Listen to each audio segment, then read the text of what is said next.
Hello, everyone, and welcome to another episode of the War Report. Now, I thought last week was a bit hectic, a bit chaotic, and had a lot to cover, but this week puts that just to shame.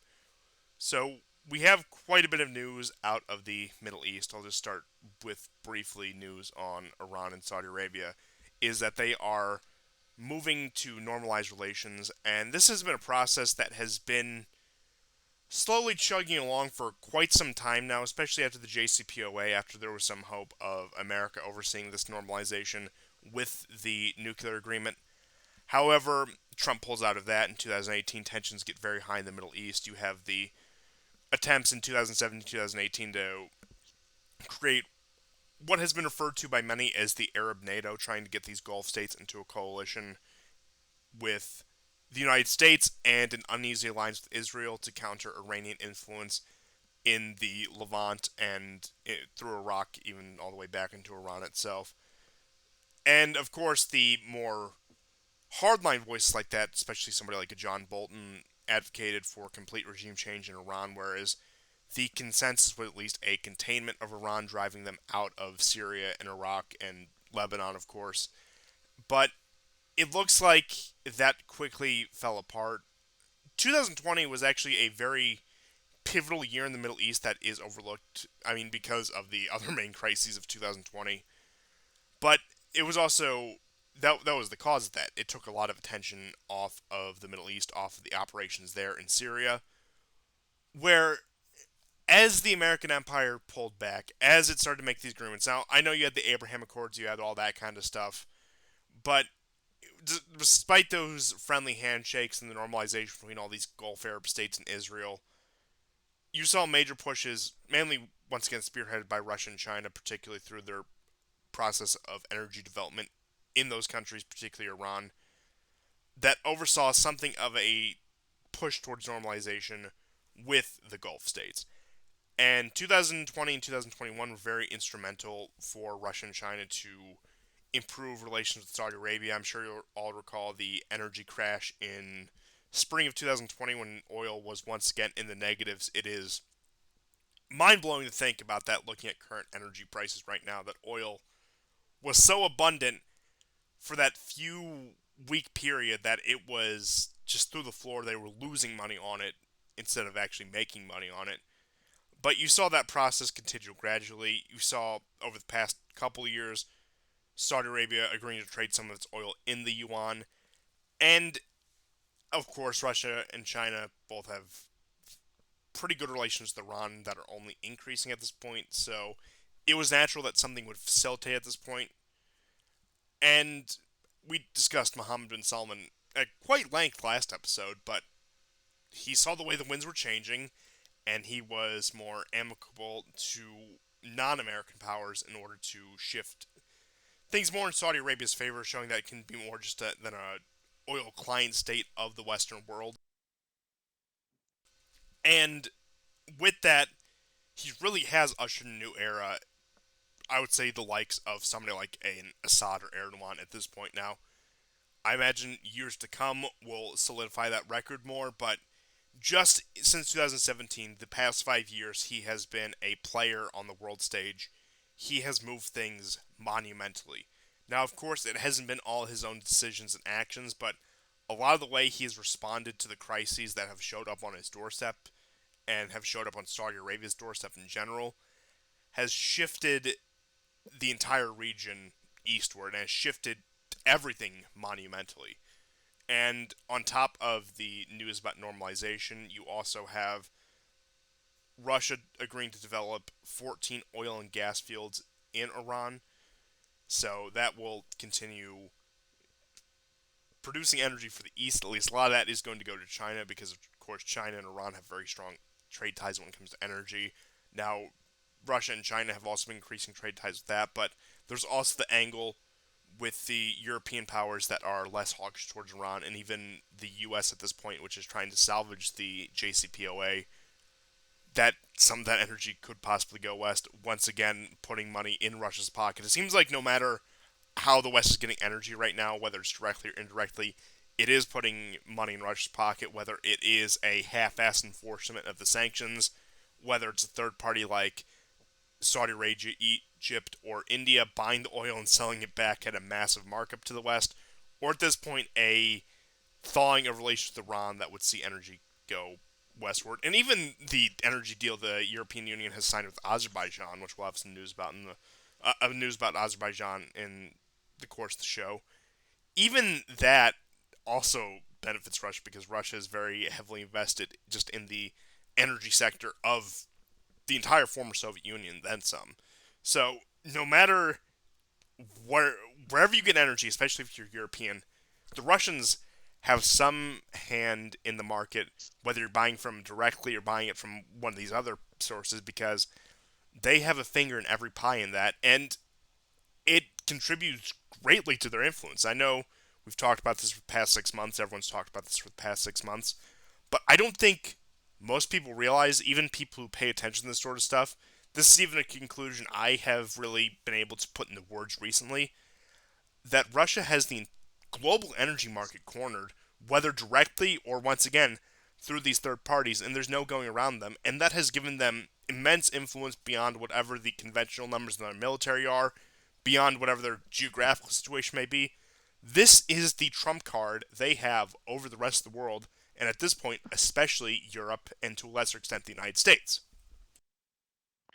Right, and I don't know the exact details about the efforts that the Russians are going to put in to help Iran develop these wells, but my guess is that at least for some of them, they're going to have part ownership. And recall that a few weeks ago when we did one of our episodes, I mentioned that van der Leyen had gone to Azerbaijan to secure a gas deal. Now, it was a small amount, but the company that is actually selling the gas to the EU from Azerbaijan, 21% of that company is owned by Russia. Not a small state, like not a Yeah, tiny that's little that's state. 1/5 of the company. I don't think people realize that when you say 20 or 21%. That's 1/5 of the company. In fact, at that point, it's just over 1/5 of the company. Right, because you know the government is going to own 50, right? So like it's probably owning the lion's share of what could be owned outside of the government or outside of the Azerbaijani company I don't know how owned it is, but like I don't know how closely it works with the government or if it's nationalized or not. I just don't know that much about Azerbaijan. But that is, I'm just saying that, as you say, Russia has a finger in every pie, and essentially the challenge is okay. Let's see you go green. Let's see you do it. How's the military going to work going green? You're not going to have tanks moving about with like solar panels. You're telling me Elon Musk hasn't developed Tesla tanks yet? Tesla tanks. Yeah, I guess that's what the Western powers are really staking their hope on, that somebody will come up with these EV tanks, that these things that, I mean, guzzle fuel, guzzle diesel. Imagine Like, trying to fight a war with electric tanks in Russia. Like, imagine having only an electric car in a really cold country. You're hoping that battery works. It's so pointless. yeah, and something you also have to realize about infrastructure in very cold places. The reason why Russia's infrastructure looks like it does, I mean, of course, it does have to do with state funding, it does have to do with corruption stretching back several decades. But point being is, infrastructure can only be so good when you live in a very treacherous climate like that part of the world. Again, you see this in other northern parts of the world. You see this in the northern U.S. You see this in some parts of Canada. You see this certainly in Alaska, which I suppose is part of the U.S. But when winter comes over, winter is hell on roads, especially when you have to salt them, especially all the things you have to do to even keep them operational in the winter. So I'm just to drive the hypothetical home. You're not going to have your Tesla tanks be able to use Russian infrastructure, especially in the colder months, Yes, exactly. and let alone just some of the bog and swamp some of those parts of Europe becomes at half of the year. But yeah, I can just imagine. I mean, I can just imagine that's the whole thing. Zelensky with the Tesla tank and how these are the next HIMARS, and that we're going to drive these back. The HIMARS are also going to be electric vehicles from now on, keeping in line with the Green New Deal. Of course, I'm sure the congressional Democrats are very satisfied to hear that. But point being is, going green has always been a very pie in the sky objective, but when it's crunch time, it becomes an impossible objective. Yeah, and I think that's what that's going to be the big lesson of 2022. Oh, absolutely. And again, it's only going to get worse, and I'll have plenty of news to cover about Europe that'll probably be half the show at the rate things are going.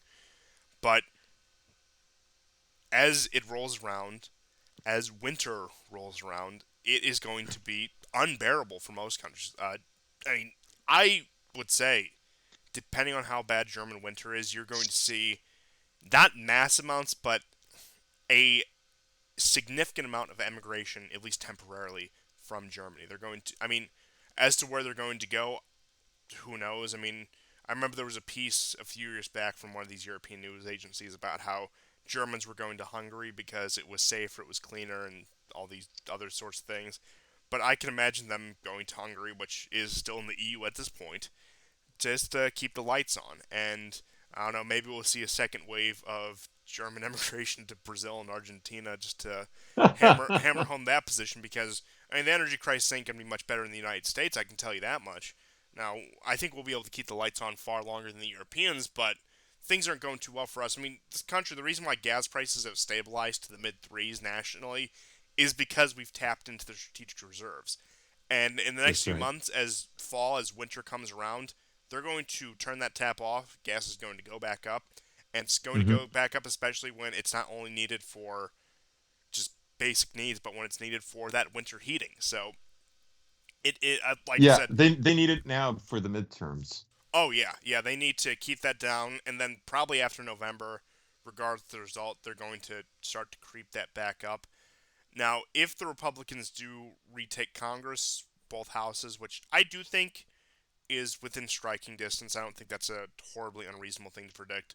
We'll see how much of that they can stonewall, but considering the fact how much the energy policy has been done just by solely the powers the executive branch has, I wouldn't expect much of that. And we'll also see the fate of Biden come November. I don't imagine.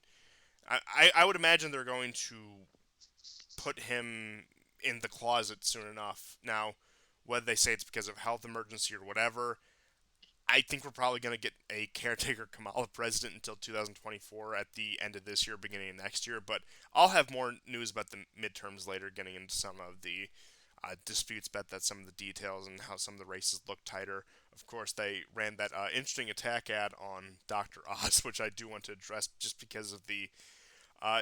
It was just a very interesting ad put out by some Armenian diaspora advocacy group about Dr. Oz that I really just feel the need to address. But have you've seen that already? I have no idea what the hell is that about. I don't know either, but I do want to dissect that a little once we get through some of the more important stuff in the show. But Yeah. I I mean, just going back to the energy question before I get into some of the other news about Syria and Turkey, is that it's coming to a point in the West, whether, like I said, Europe is going to bear the brunt of this, and Germany is going to get hit the hardest out of anyone in Europe. But like I said, things are not going to be comfortable in North America by any means.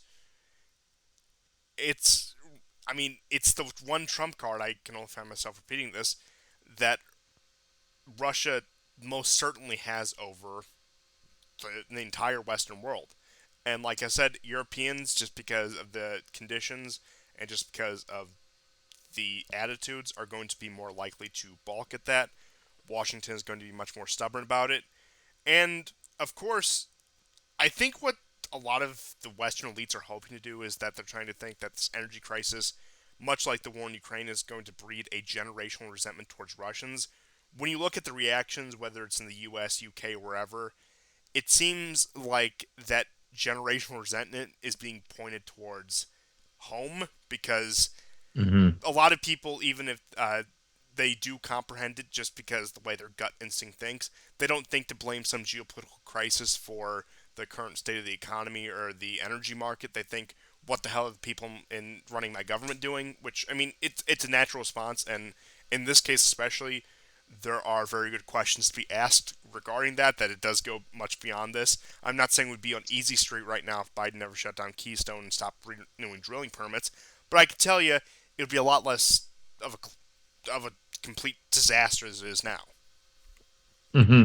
And you're seeing a trickle of articles the last 2 weeks of German businessmen, various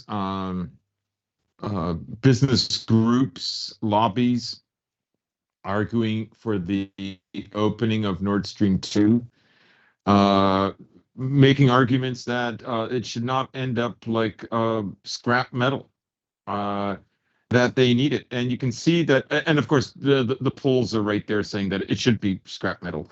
Uh, the polls really believe like they're going to like become the next European superpower because they've made themselves too indispensable for the gay.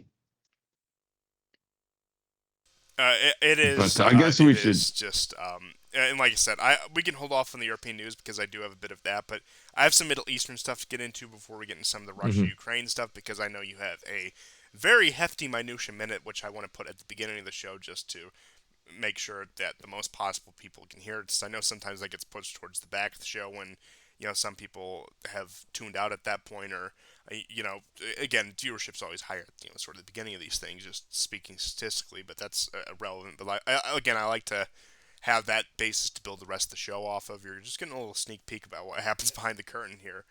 But there has been once again a creep towards Idlib, and we still have quite a bit of time for my prediction to come true, at least in the sense of how these sort of operations work. I mean, if Idlib is resolved within about a month or so, I will have been correct. Now, to stop my preemptive gloating, there has been a lot of action, relatively speaking, in Deir ez-Zor and eastern Syria, where there were both U.S. and Israeli strikes on pro-Iranian groups.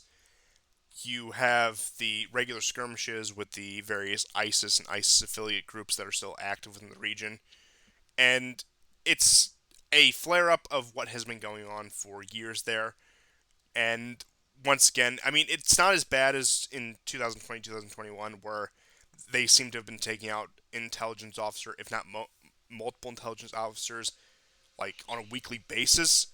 But things are flaring up there. The U.S. strikes have only exacerbated such a thing, and of course, you have to remember a lot of the Iranian groups are the ones who are responsible, tasked for patrolling this area. Not that there aren't any government forces, but the militia groups are the ones that are mainly in charge of Deir ez-Zor. Funny enough, on both sides of the border, whether that be the pro-government militias or the quote-unquote SDF militias. As I mentioned before, the push towards Idlib does inch forward. It does continue. And you also have an explosion. But if I can get, if Yeah, I go could ahead. just, Go sorry ahead. to interrupt, the American strikes, I think, are directly related to some group. It's probably Iranian, but we don't know for sure. We don't. It's not in an official capacity like the Syrian Arab Army, Yeah, but that's there was an attack on U.S. forces that injured that wounded 3 American soldiers, and like within 24 hours, they began bombing, and apparently 2 members of, I mean, who knows, like. Remember when America said like we killed the group responsible for shooting everybody up in the blowing themselves up at the Afghan airport, and it just turned out to be this guy, and they killed him and his 5 children and like his relatives who lived next door. It was a disaster. Like, and then of course they never apologized for that. It's kind of like when the U.S. in the 80s blew up an Iranian airliner over the Persian Gulf.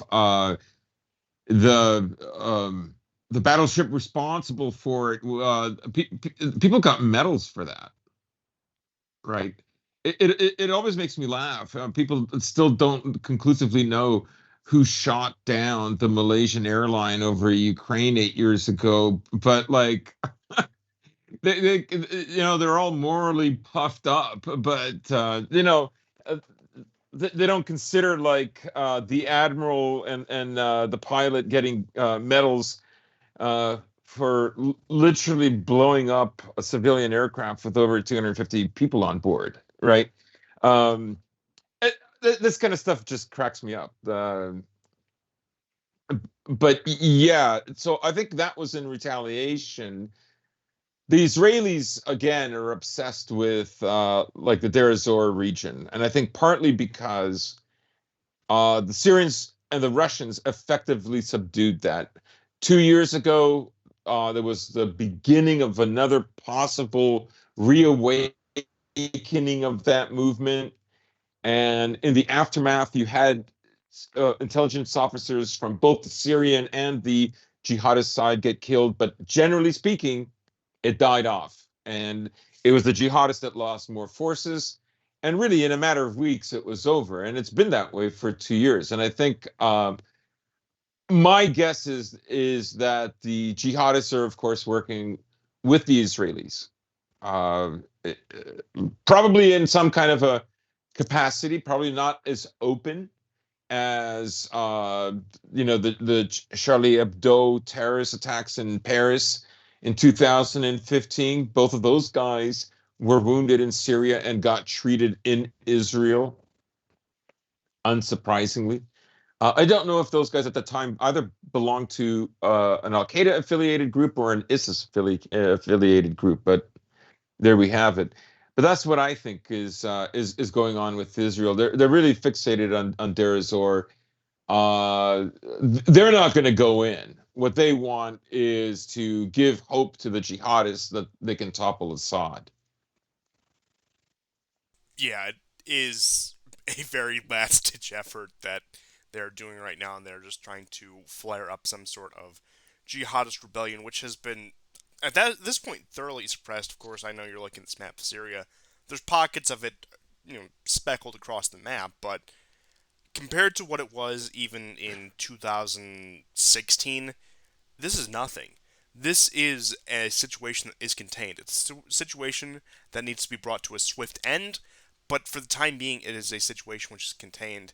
And unless Israel is going to dedicate the air power needed to establish air superiority over Syria, which at this point, with how deeply Russia has been invested in Syria, even with the current action in Ukraine, they're risking an international crisis with Russia dragging the United States into it, and at that point, Turkey. And it wasn't worth it to do it from 2011 to 2016, and it certainly hasn't been worth it since from 2017 onwards to actually establish the power that you would need to create air superiority over Syria, especially for the IAF, and let alone the U.S. Air Force, because at that point, Mm-hmm. there it's worth letting Assad stay over the cost you would incur, especially in a country as politically unstable as Israel for the past few years. It's much more worth it to let the status quo be than to establish this and just throw those few pinpricks in there in hopes of sparking that powder keg. Once again, those very minuscule hopes, but it's the most they can do without turning this into a massive crisis that would backfire on them almost Mm-hmm. certainly.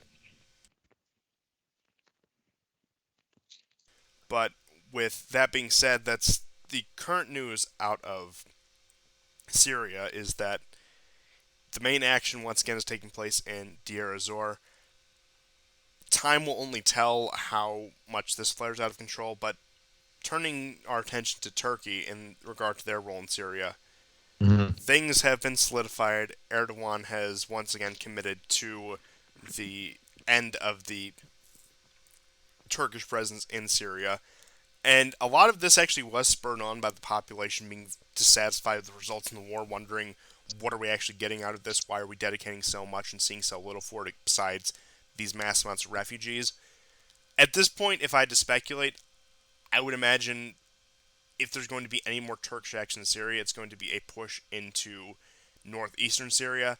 And that's so far as military action is. But there will, I believe, be a dedicated effort, well, a redoubled effort, I should say, for the resettlements of Syrians who have been in Turkey over the course of the war. Because at this point, with the Turkish economy, it isn't as bad as I think. I mean, Turkey, funny enough, despite its crises, will just through a stroke of fate probably end up faring slightly better than a lot of Europe. I mean, even Germany at this point come winter. But it is a burden to have. I believe the figure has stabilized around 3 million refugees in the country, and most of Syria has been pacified to the point where resettlement is completely possible. The fighting that's really going on is in northwestern Syria, in the greater Idlib area, and skirmishes in Deir ez-Zor. At this point, resettlement of Syria, for Turkey at least, is a no brainer. I don't know what the process has been in Lebanon because I know Lebanon has been completely wrought with its current economic crises. It's been just over 2 years since that massive explosion wiped out one fourth of their economy. I mean, at that point, when that port blew up, that was, again, a quarter of their economy down the toilet. But I can only imagine at this point it has probably been preferable for Syrians in Lebanon to actually go back home. As for the Syrian refugees based out of Jordan, I currently don't know what their status is. I know they had significantly less than, for example, both Turkey and Lebanon, but time will also tell with them. And I think we also do have to remember, just speaking about migration and refugees, that although it's a much slower burn than it was just 5 or 6 years ago, there still is a constant stream of migrants flooding into Europe on top of the current crises. So that is still a problem that is going to be reckoned with. I'll get into some of that in the European news segment because we do have confirmation that Italian elections will be happening on September 25th, so about a month out from now, that the Italians will finally go to the polls after this election has been put off about 3 or 4 different times. And with all that being said, Turkey, although I was skeptical at first, although I half expected them to pull a complete 180, has, for the time being, stayed committed to a withdrawal from Syria, and with that has come a great breakthrough when it comes to relations with Russia at this point, and things have been going swimmingly between Turkey and Russia. And some are wondering, and I find myself wondering this as well, is Turkey finally at the point where, when it comes to its balancing act, it is being forced to pick a side? Now, I think it's a bit soon to speculate on that, but I think we can say with certainty for the past few years, Turkey has been more picking the Russian side over the American side, and I do question the future of installations like the American forces in Incirlik, and I do question future cooperation between Turkey and NATO, given these tensions. And I really think the end of the war in Syria encapsulates everything that really needs to be known about that. The fact that their pet project for a decade has gone like sand through their fingers, and the main sponsor of that through NATO, I mean, of course, if you want to talk about dollar contributions, it was the U.S., but the main, I should say, organizer of this through NATO was Turkey. They've cut them off. They've been consistently defunding them for years. They've been consistently pulling back out of Syria compared to what they were even just in 2018. And at this point, I know I keep hammering this nail, but Syria is more or less a finished war. And at this point, a lot of the news about Syria will be centered on Turkey and how they respond not only to the developing situation in a, let's just say tentatively post-war Syria, but also given the current Ukraine crisis being a major player in the Black Sea. And there is some news about the grain trade in Russia and Ukraine that you'll get into in the minutia minute, but that's all I had for the Middle East, at least. If you have anything I left out, feel free, but if not, go ahead with the minutia minute. Sure. Well, I do have some commentary on the state of Syria, and that is, it's in Erdogan's interest, right, to the amount of money that he's getting to essentially babysit the Syrian refugees is such that it's not going to work out for him. Time is also running out for him. Europe is going to go into probably the worst economic period since the 30s, depending on which European country you're talking about, or the immediate years after World War II. Um, that's how bad it's going to get, and I don't know how. Like, I mean, you have reports basically suggesting by, I believe it was a German, if not a French minister, who said, we expect a downturn economically for the next 10 years at least. And I don't see Europe and America being able to pay for those refugees who are living in Turkey. Yes, and I'll And also just Turkey's mention when it inflation. comes to the European situation, even with Turkey, a lot of these countries have also not fully recovered from 2008, especially when it comes to the countries that are not France and Germany. Right, right, right. Well, I mean, they can't contribute that Oh, much yeah. anyways. And they can only take in a minuscule amount. However, um, so I think time is running out for him on just the financial burden of taking care of the refugees, but also, um, it's in his best interest to have Syria at peace. Now, he can't he can't really make that happen. Not even with Russia. Essentially, America and Israel are the last holdouts. Essentially, America has to become far weaker because it is not America is not capable of being reformed, and it and neither is Israel for that matter. So they cannot tolerate a Syria that's at peace, prosperous, or at least the people are no longer living in a war zone, where their where their crops and their oil isn't being stolen by the U.S. Um, so it is in their best interest. They will have to work something out with the Kurds because this offensive that I've been hearing about since July is still not really happening. I mean, there's been some incursions. You have three Turkish proxies that were destroyed today by the Syrian Arab army. But ultimately, what Erdogan has to do is he has to jettison the jihadis. And in a way, it's difficult for him to do that. And that is because ultimately, if he does, he will get new enemies. And the Kurds are a protected minority for America's, bio-Leninism. And I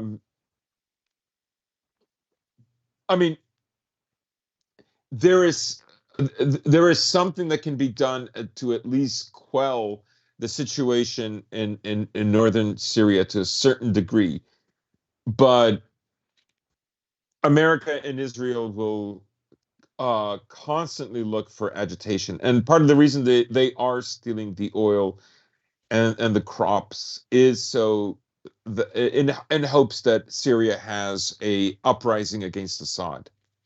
But the fact of the matter is, Assad is not a danger to America, and he's not a danger to Israel.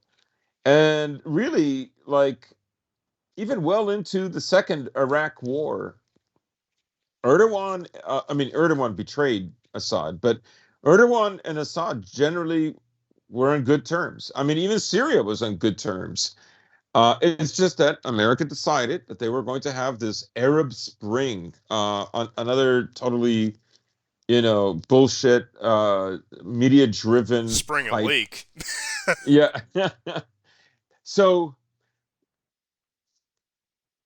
there can be some success if they can get the northern region of Syria to be as peaceful and cooperative as Aleppo, right? And that line between Aleppo and Damascus, then that will give less opportunity for the U.S. and less reasons for the U.S. To be there. Um, Really, the only thing you can hope for is that like domestic politics in America get far, far worse, or um, because America, especially with that Rand paper that was published in 2019, said expanding Russia. In other words, to expand Russia in order to weaken it. But in a way, it's projection because it's America that's being expanded, and it cannot fight in Ukraine, and it would probably not be willing to fight with China. If it did, it would probably lose, primarily because it doesn't have the industrial capacity to deal with it. Uh, China, I would hazard to guess, is willing to take much bigger losses than America, and China's missile array system, like it's pretty substantial. They can hit anything around Taiwan, in Taiwan.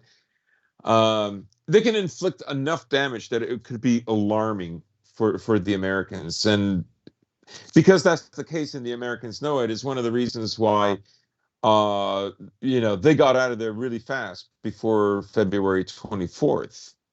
Now, I always argued, like, well, why didn't they stay and call Russia's bluff? Like, who knows? I mean, Russia didn't bluff; they actually went in, but that's after America already decided to leave.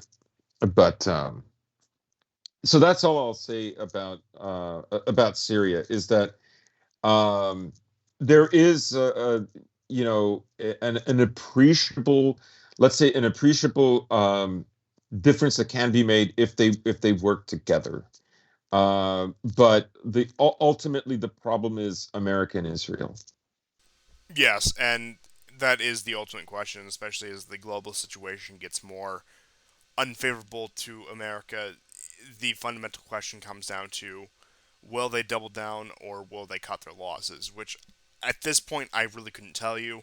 I know the American forces in Syria, as you had mentioned, have been a constant, at this point, low boil problem where they show up, they export oil to the country, they do whatever just stumbling block things they can do right now, and that's just for the presence on the ground, but for the presence overall when it comes to involvement in Syria, yes, it is America and is Israel that needs to be really brought to heel in order for Syria to be restabilized. And the question of Israel, I think, has a much more immediate solution given how things go between them and Iran, and if things do flare up, if Israel, for example, does, let's just say, get a sense of overconfidence, decides to push into Lebanon against Hezbollah, or just anything like that, or Israel is simply overplays its hand, whereas the situation of America and Syria is much more elusive to be solved. And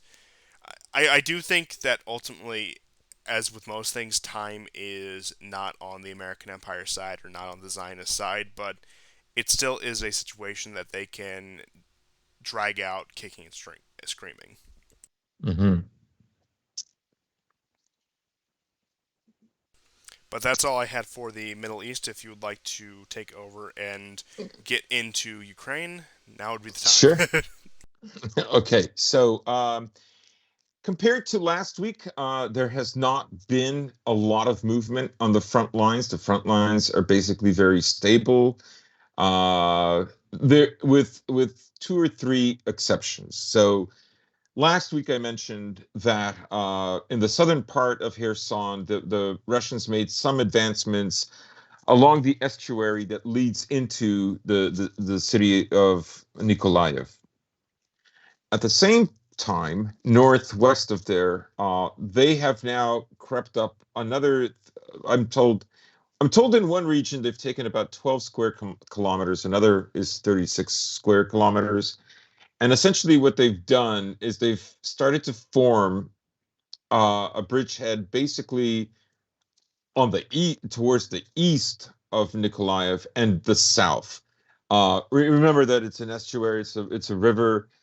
This is, I believe, it's the Buk River, not the Dnieper. I could be mistaken. Correct me in the comments. And so you can only really attack it uh, basically from the east and the south. The north would be more difficult because in the north are Ukrainian forces. So they've started to move in that direction. And the other news really that's happening is in the east. Well, I should mention Udi was a town in Kharkov that the Russians captured. They have captured a few small villages, but as I said, I do not believe that the Russians are going to go for Kharkov. Not now.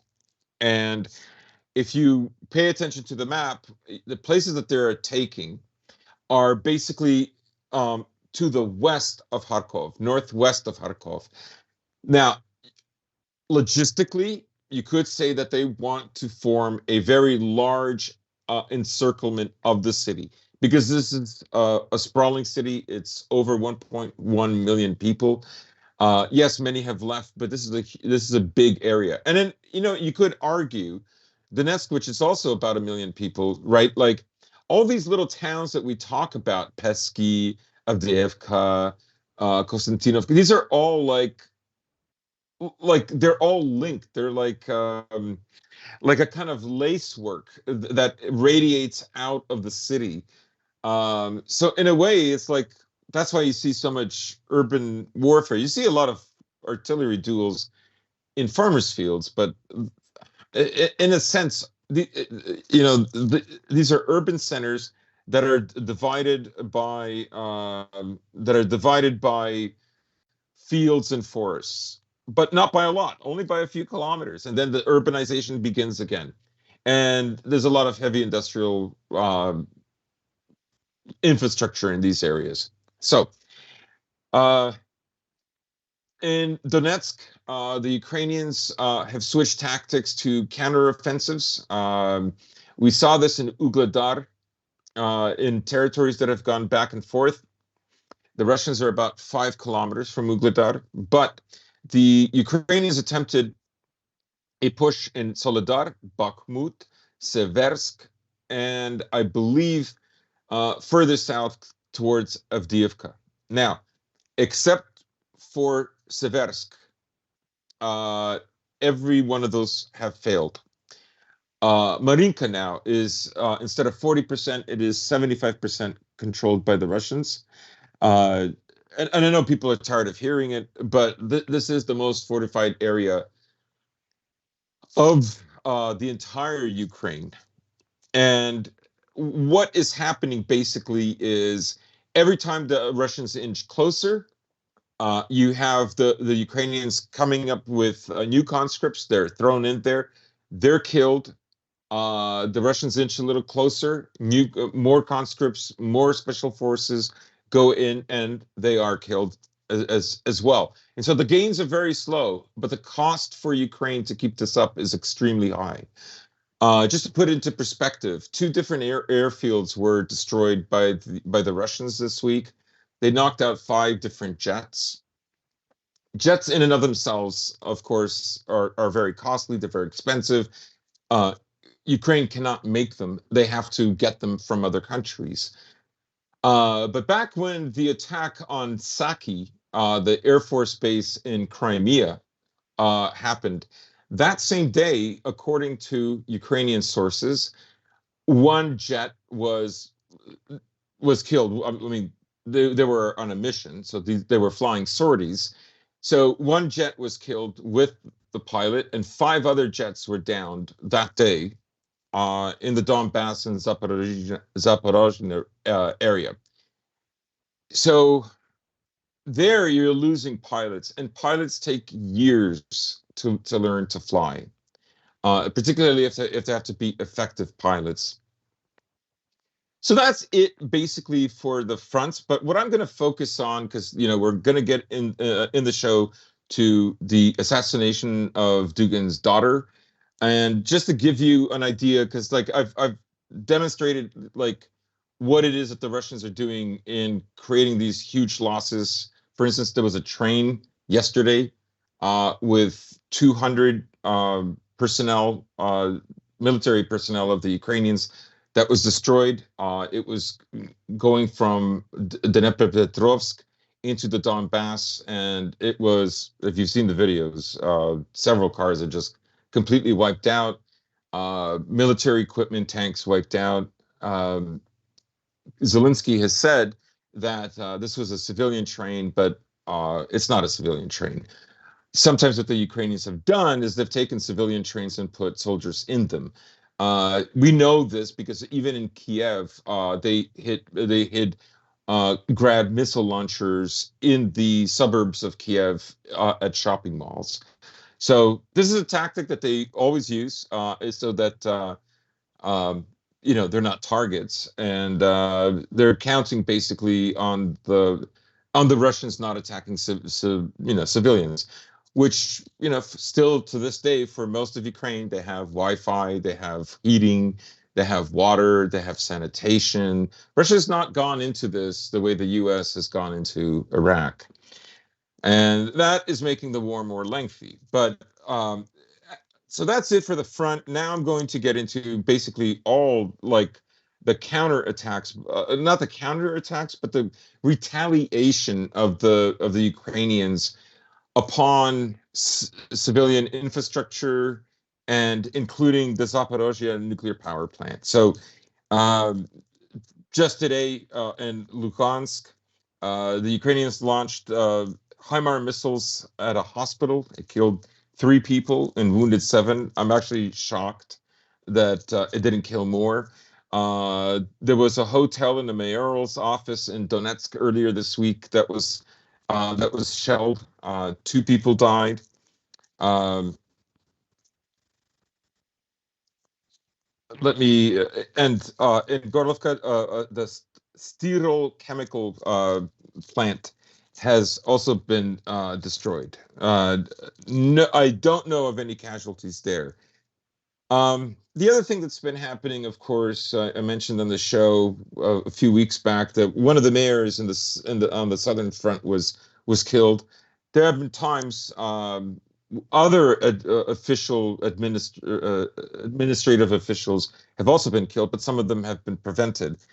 Then there's a strange case in Kharkov where a Yevgeny Yunakov of the Great Burluk was killed in a car explosion.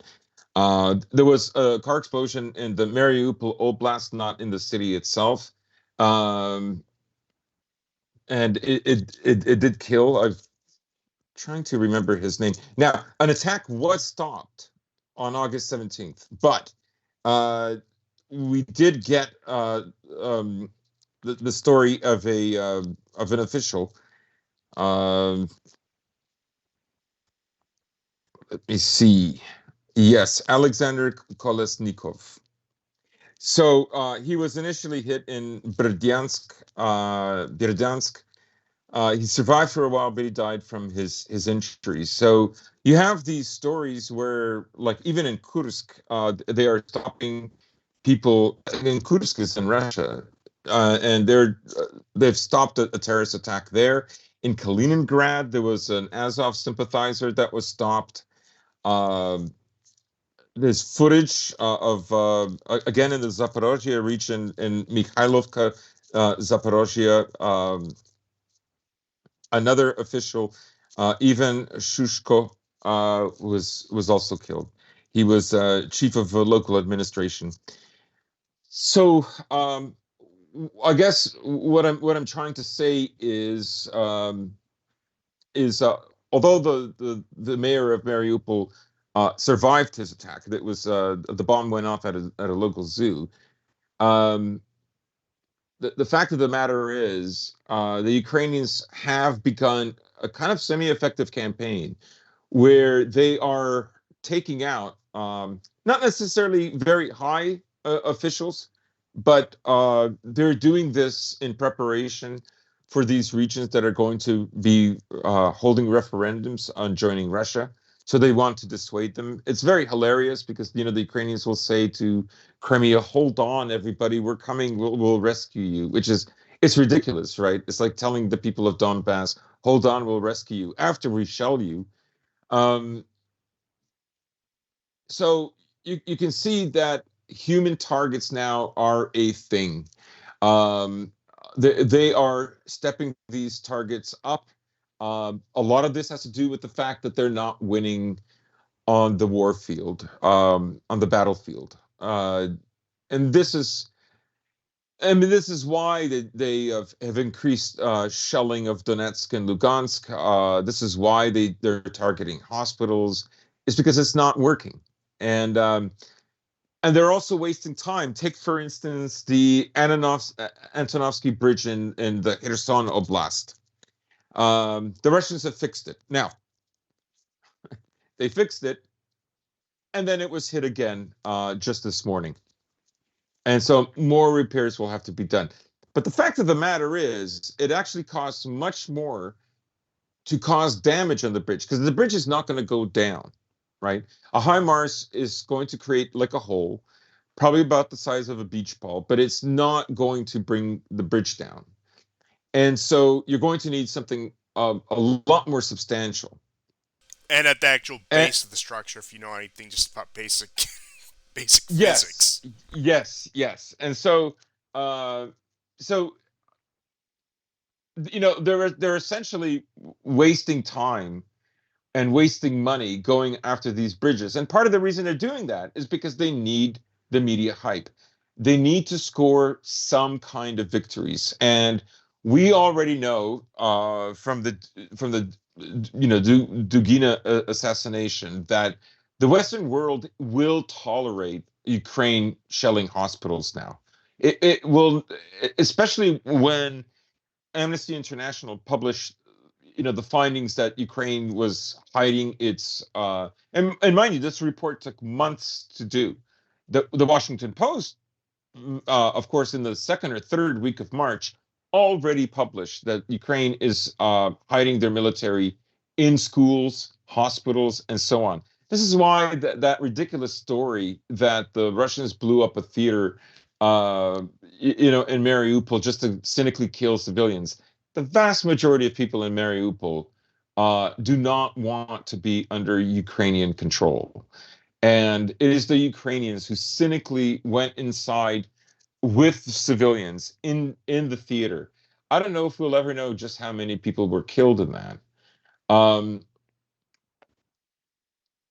and then you have, of course, the videos of them essentially having a room full of civilians tied up, gagged, with two Azov guys. I don't know if people saw that video, but anyhow, so um, the the stepping up of the attacks, the shelling of the Zaporozhye nuclear power plant, the shelling of also the Novakhovka bridge. This is a dam, and there's a generator not far from there. Um, this this bridge is even harder to knock down than the Kherson Bridge, the Antonovsky Bridge. Okay, uh, but all these attacks, their primary purpose is to appear like they can still create pinprick attacks on the Russians.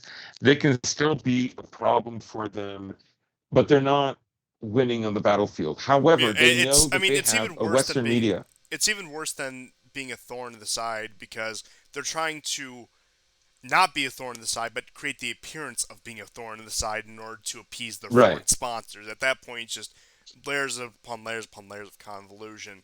And as you were saying, with some of the sabotage attacks that took place with some of the lower ranking officials, whether that be mayors or like local government officials, especially when it has to do with sabotaging their cars, does not paint a very good case for the entire Dugan debacle. Now, I know that the Western press, for the vast majority of it, will not pick up on it. I know that Ukraine has become an afterthought for the majority of Westerners at this point.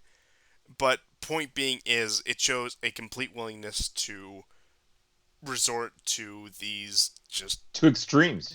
to these extremes, to these down and dirty tactics that really accomplish nothing, that are spy attacks. Because there's one thing between guerrilla war and another thing between spy attacks. Because when you look at the way several groups have operated, at least when they stooped that low, you could see a general goal that they were moving towards or attempting to move towards. At this point, it is just complete spite. It's just a complete terror campaign in order to, once again, because they know that their sponsors won't care about some of the dirty things that happen. They won't care about any civilian casualties, but to create the appearance that a war is still being fought. Yes, yes. They might get like a little hit, like for instance, when the Novakhovka bridge was attacked today, there was a vehicle, an FSVNG that was hit. Several, two people at least were killed. But this is like, honestly, this is not very much. And the idea that they're going to, because back a few months ago they thought if they destroy the bridge, which is a railroad bridge, there's a likelihood that they could also destroy the dam, and that could cause massive flooding. And it's the same rationale that they're using also with the attack on the Zaporozhye nuclear power plant. Now that you have an agreement that in the first week or the first weekend of a couple of days in September, that the UN is going to send a delegation, right? Suddenly, Ukraine has begun to protest that. Remember when um, Assad asked for the UN, this is after, I think, 2013, he asked another time for the UN to come in and intervene and and examine the gas tax, right? And immediately, France and Britain called it off, right? They're not going to have it. So I'm just saying, I don't know if this is going to happen or not. Basically, what Ukraine wants is for that whole region to become demilitarized. And like, you have a Western media that is literally trying to tell you they don't know who's shelling it. Like, they'll tell you the Russians have taken control over it since the first week of March. But at the same time, they'll tell you who they don't know who's shelling it. Like, why on earth would the Russians shell a nuclear power plant? First of all, they had the opportunity to do that to Chernobyl and didn't. So why would they do it here over an area that they already control? You can tell how much this information is based on moral outrage and low information Western audiences, right? That's the whole point of it. So I would say let's see what happens. Let's see if anything comes out of this. It may not even happen at all because uh, it's more. Zelensky has, I would say, more weight still shelling the place than not. Now, momentarily, power did go off because the forest fires has started to gather around this area of the shelling. And parts of the Kherson and the Zaporozhye region lost power. But then Ukraine continued to shell it. And so the Russians literally just cut off all power emanating from this plant to Ukraine. The result of this is now Ukraine will have lost 20% of its power in Ukrainian held territory. Like, because I think the Russians have had enough. It was all the pretext that they needed, and now it's done. So um, this is quite the drama, and I suppose if you want, that's it basically for my minutia minute, because it generally it wasn't there wasn't that much, and we didn't have the kind of spectacular attacks that we've had the last few weeks in Crimea and so on. I do just Um, have a couple items to bookend the Ukraine topic. So, Hmm. Just firstly, August 24th marked 6 months of war, just to put things in perspective, to show where things stand Yes, that's right. after half of a year. And on the diplomatic level, Ukraine has not only taken to begging for more aid and pointing out countries that have not given enough aid, because you can go through several European countries, the UK and Spain in particular, did cut aid in July and did not follow through in August at all.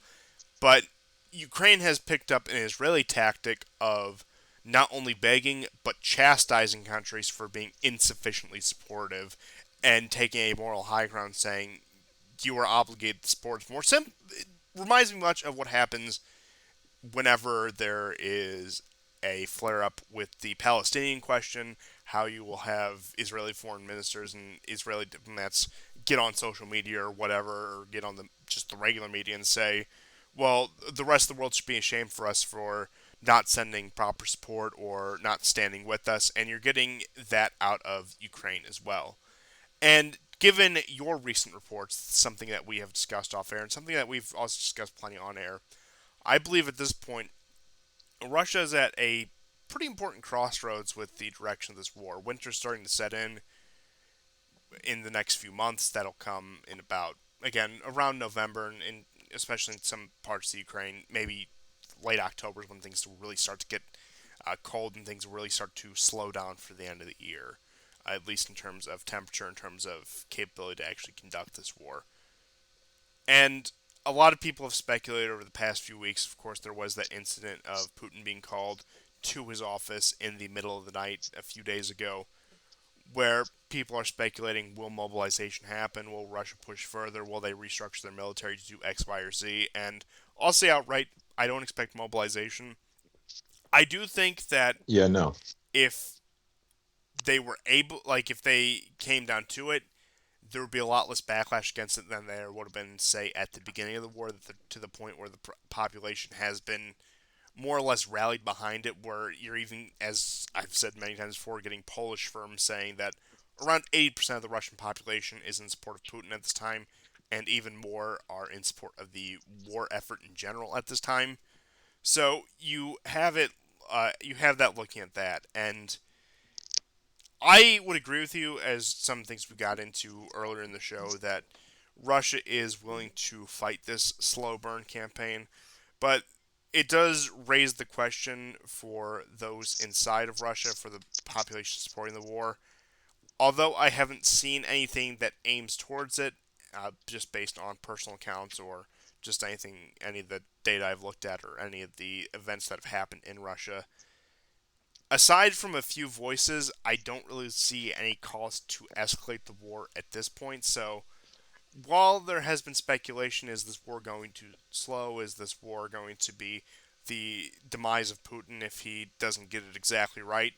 I mean, I think those are valid questions in a sense, but I think it's far too early to be asking these sort of questions. That we need to see what the end of this year holds, what the last 3 months this year have in store for us before we can even start to address those questions. When we're getting closer to a year anniversary of the war, but I do think it's worth contemplating things along those lines, at least in an abstract, upon the 6 month anniversary. Like, what will the future of this war be? And at this point, I'll say that Russia will probably continue its creep forward. And to parrot both Viktor Orban and Henry Kissinger, this war will end when Washington, well, I should say, if Washington decides to come to the table. If not, this has the potential to be a very long and drawn out conflict, even for what Russia has in mind, or until the country is completely subjugated to the point where they do have to force something of a regime change in order for the actual Kiev government to accept any terms. Now, like I said, I think this is all very far off speculation. These are questions that we probably won't even get a semblance of an answer to until at least next year. But point being is, I do think we have to look at the situation of the war right now and start asking what direction is this going to go. I think we all are in consensus, even people who have been critical of Russia's performance in this war, that Ukraine is definitely losing this. But the question is, And I've seen people debate this back and forth, whether that be on Twitter, whether that be on Telegram, wherever, about is Russia not going hard enough? Are they doing the right thing with the slow creep tactic? So I think these are all very important questions to consider as we go into the second second half year of this war, and as we creep closer to that February 24th date that will mark the 1 year anniversary of this war. These are things that we should keep in mind over the next 6 months as we analyze these things. Right. And one should also consider that you have waves. So there's ebbs and flows. And, I've heard people argue that the next wave is coming. And I would suggest that the next big wave, because Ukraine has come out and said that it has spotted between 600 to 700 aircraft along its borders. Uh, at least 160 of these are attack helicopters like the Ka-52. So Ukraine, I think, senses that something is inevitably going to happen, and countries like Germany are not sending it any more military equipment. That has slowed down substantially, and the reason Ukraine has to ask is because it has lost this equipment. Um, Furthermore, let's say you're dealing with like late October and November. It will be very hard to keep countries in the EU then engaged in Ukraine. Not only because time will have passed, but the economic downturn and the fight for energy will have increased substantially. And it is I think, like, for instance, Russia is very likely uh, uh, going to keep giving Germany only about 20% gas.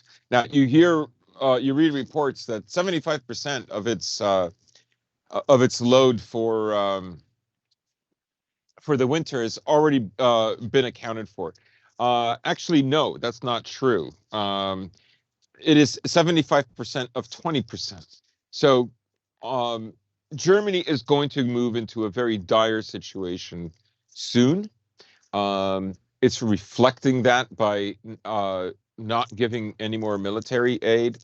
And there are a lot of countries that I think Russia suspects will do the same. And also on the topic of military aid, you do have this interesting situation right here where the Pentagon is reporting that this much aid and these many HIMARS or whatever, but just has these lists of material aid that has been sent to Ukraine that Ukraine at least has claimed not to have seen. Now, I think it's equal parts likely that the Ukrainians are trying to milk more out of their foreign sponsors, and it's equal part Yeah. likely that either through incompetence or through some sort of, let's just say, black market sort of scheme, that this equipment simply didn't make it to Ukraine. And it could be a little bit both for that matter, but yeah, you. Oh, I saw a recent article. Oh, go. Oh, do tell. The Pentagon basically, well, the Pentagon basically said that we don't know. Ultimately, we don't know where this equipment is ending up. So let me see if people, yeah, Bloomberg. Um, Torrent of cash for Ukraine arms puts Pentagon watchdog on alert. Inspector General to look waste and replenishment. So, in the RAND report of 2019, one of the reasons why there were opinions written in it about being hesitant to extend Russia was because, of course, in the report, America would not involve itself in a war, but it would have to supply the material for Ukraine to fight. However, it does not want that material to end up in Russian hands. It does not want to expose that technology, because if there's a future war, then it will be America that will be technologically ahead. So I think the tactic that Putin has chosen is a tactic that is a combined effort. Like, you could argue that it's holistic, because he's looking for Europe to go to basically end up on its knees. And ultimately, that's the bigger prize. The bigger prize is for a much more divided and much poorer Europe than it is to, I don't know, just kill even more Ukrainians and take more cities. And on top of all of that, you have the countries that are still supplying Ukraine depleting their own arsenals. Now, this is particularly in Yeah, regards to the United States, where America is sending over its military equipment, and it simply at this point does not have the industrial capacity to replenish what they have sent over. Even if it is that one generation out of date technology that they're sending over, those are still the reserves that they will need to draw on in the worst case scenario, in the scenario where a war is dragged out like that, where they might need to draw on some of these weapons that are a few decades old. And while you can point to the mothballed factories in the United States and how industry could be very easily revived, similar to how it was during World War II, if need be, it's going to take a while to get those factories online. It's going to take a while to rally and marshal just even a workforce, let alone a military, to even get an operation where you can mass produce weapons the way we did, say, during 1942 to 1945 online. And as we were discussing pre-show, there was a good 3 years the U.S. had for preparation before it was actually able to jump into World War yeah. II. And at this point, I don't see said preparation being made, and we're simply not capable of accomplishing a feat like that in the near future. And once again, it's all the more beneficial to Russia, whatever they don't get their hands on to analyze and reverse engineer and to study enemy technology in the event of a future war. They are watching their chief rival sink very valuable assets that are either going to be abandoned or destroyed in the hottest war zone in the world right now. So it's really, at this point, the slower the burn they can, the more creeping of Western weapons into Ukraine.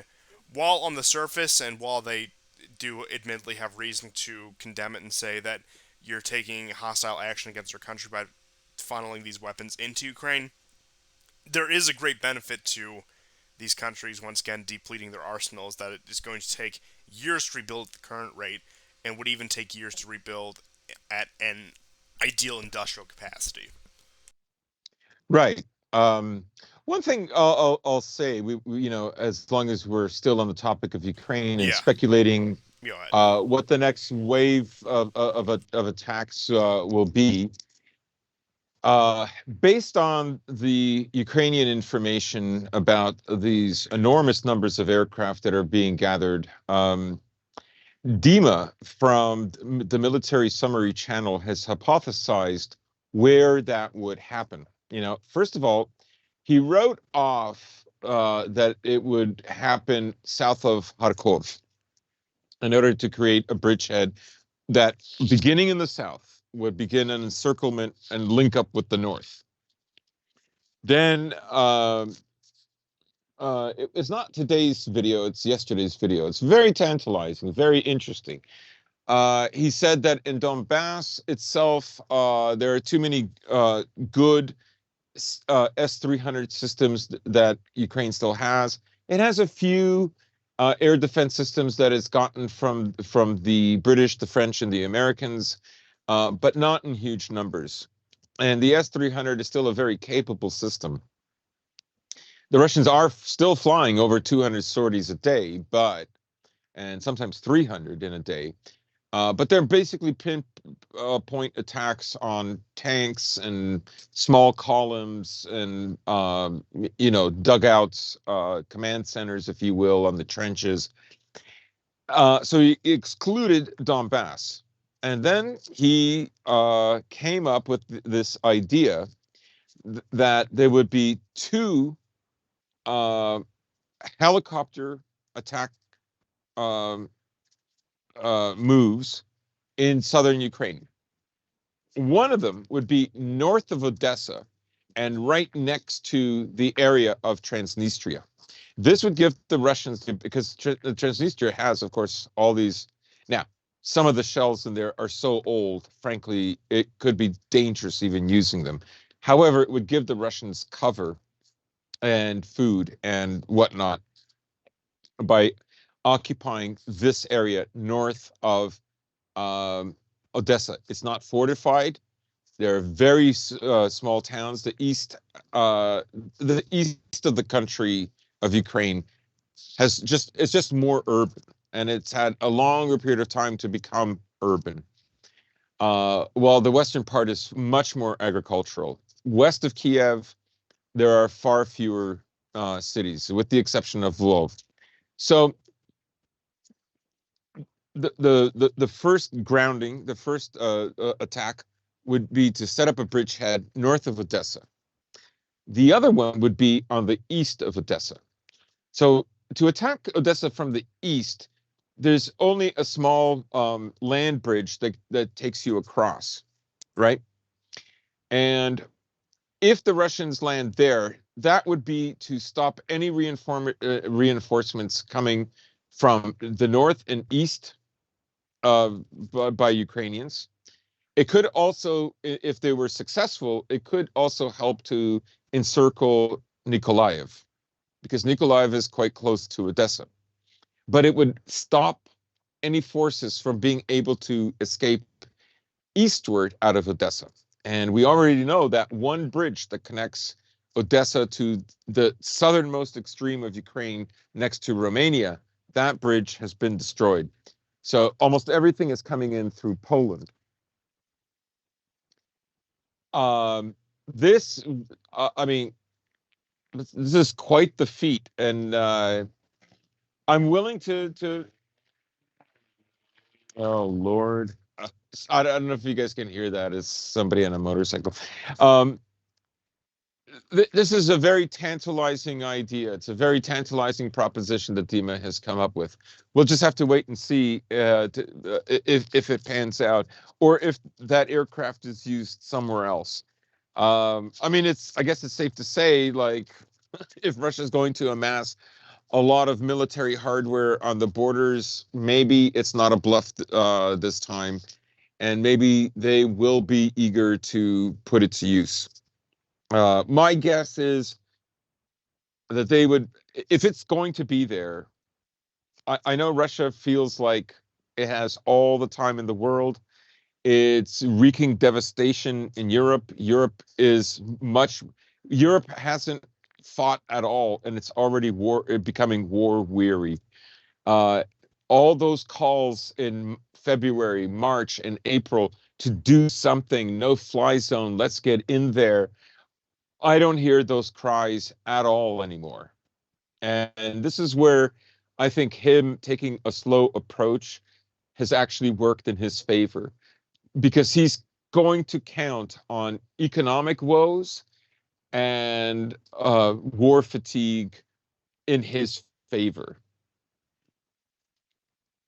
It's a demoralization thing, right? Oh yes. Similar to the demoralization that's happening in Ukraine right now. You still have a lot of people, a lot of men that are still willing to go and fight, but you also have a lot that once they get there, it's particularly in Donbass, they don't want to. I still see videos every day of battalion groups that have, or what's left of them, and even some larger brigades that have been heavily reduced, make appeal videos like, "We don't have this, we don't have that, we're not going to fight." And there's, you know, there's only so many Kraken and Azov and Tornado neo-Nazi groups that are going to like kill these guys if they take off. They've done it before. They'll do it again. But I think a lot of these men are just exhausted. So I think that's the other thing. Putin and using a slow war tactic. He's waiting for uh, the upper command to essentially have a coup over Zelensky, or vice versa. He's just looking for a division. He's looking for it to start to break down. He knows the armaments are not coming in. There's not enough replenishment, and that day of truth is coming. Now some may call this a crude comparison, but it's more or less what Franco did to Catalonia in Barcelona in particular. Mm. Just waiting for them to cave in on itself for marching in and declaring victory. Now, I'm not saying Putin is any sort of Franco or anything, but point being is it it is one of those slow burn tactics that has been proven time and time again under the right conditions does work.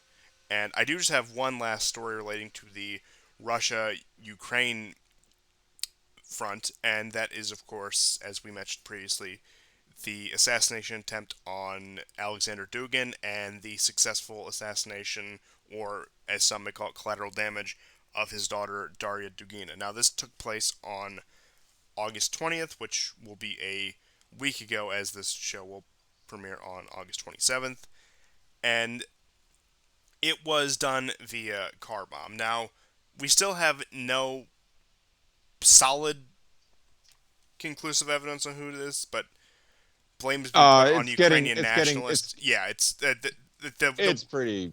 yeah, like point being is like there's nothing that like we can point to and say, but everyone with half Well, a I brain, think you can yeah. actually. Oh, has well, they must put some. I haven't looked into it for a few days, so you may have seen some newer stuff that I haven't yet. But I'll let you get into that in just a minute after I just lay out the general case here. Hmm.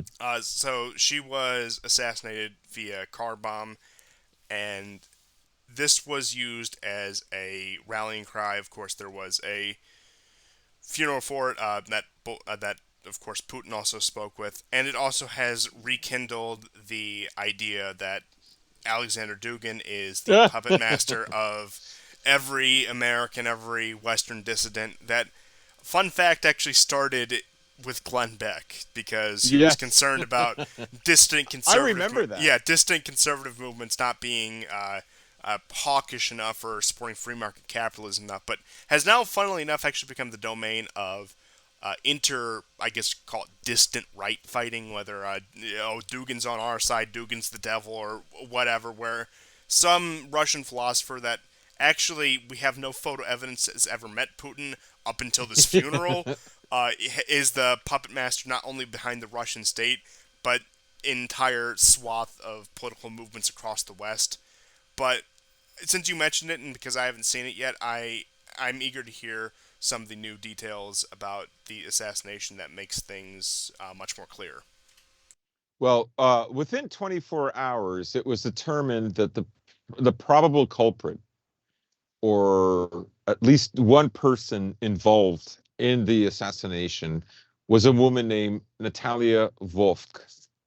So Natalia Vovk, who is from the Donbass and did not work in a military capacity, but in an ministerial capacity in Azov Battalion, is the person most likely responsible.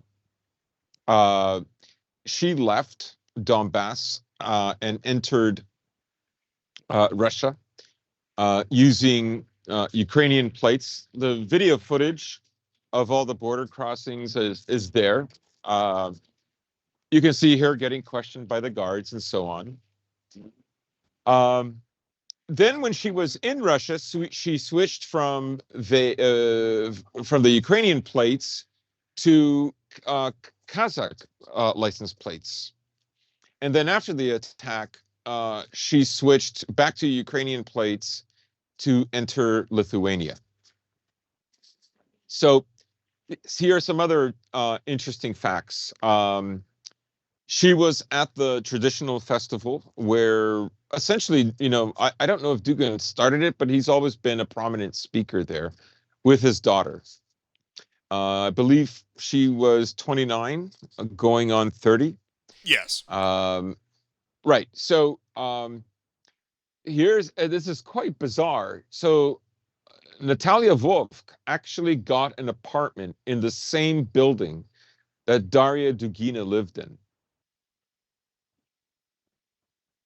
I am absolutely certain that this woman is directly involved because she literally left everything that same day of the attack. Um, the car bomb was placed underneath the driver's seat. there is a very good chance that uh, the intention was to kill both of them, and maybe Dugina just as much as Dugan. Um, Along their drive back from the traditional festival, they stopped on the and I've seen the map. This is like the outskirts of Moscow. Like this is well beyond the third ring of the subway. And trust me, like going from the center to the third ring takes a very long time. So this is well outside of that. However, it's in an urbanized area. So um, the car blew up in front of Dugan. Dugan had been driving with his daughter, and I believe it's her car and not Dugan's. Dugan was with a family friend, and they both cars stopped, and he decided to drive the rest of the way with his friend. And this is what precipitated into like basically saving his life and watching his daughter get killed. Um, of course, everybody is now familiar with all the like, I'm so sorry for the car, all the like sadistic comments left on the BBC YouTube channel and any other number of Western channels. Probably the reason why they would want Dugina killed is Dugina did a special on Avestal because she's a writer and I suppose a budding philosopher, but she's also a journalist. Yeah, very prominent in her father's work in recent years. So Yeah, it wasn't just so happens that like, of yeah, course, I'm not saying it was justified or good or anything, but like, point being is like it wasn't a random incident that, and it's very likely that she could have been a target, if not the target. right, right. So she did a program on the Avestal plant in Mariupol. And this is a huge embarrassment for Ukraine because 2,450 men surrendered just in Avestal. And we have to recall that 900 and then another 132 surrendered from the metalworks in Mariupol, the Ilyich metalworks. So you're looking at 3,600, 3,500 surrendered just in Mariupol alone. And for them, this was a huge embarrassment and a huge resentment, particularly from Azov. But there are other reasons why they hate the Dugins, right? When the fire was set by Ukrainian radicals and killed about 52 civilians in the Union building in Mariupol, uh, you know, there's a video where Dugin is being interviewed by the host of Anna News, and now it's all in Russian, and he gets very upset and he says, "Kill, kill, kill." The Ukrainians have cut this 6 second segment out, but what he actually also says, the part that's not included, is he says Ukrainians have to rise up to stop this for the sake of their children and for the future of their country. So he never claimed, let's say, a genocide of the Ukrainians, as far as I know. Definitely not that video. Otherwise, he would not tell Ukrainians to rise up against what he's considered an illegitimate government. So those are the facts. But if you want, we can now talk about like why Dugin is most definitely not Putin's brain. Yeah, and I have plenty to get into with that, and I promise not to keep it too long because I still have quite a bit of European and American news to cover. So I'll try to keep this brief for all of our sakes. So Alexander Dugin and his philosophy, in my opinion, is fascinating. Now, of course, we'll probably have a divergence here just because of our individual circumstances, but to me, as a Westerner of Western European heritage and who will likely not live in any place that isn't the West, his philosophy and writings, while interesting, seem irrelevant for any political state that I would find myself in. But he has a minor following in Russia, certainly more popular outside of Russian borders than inside of Russian borders.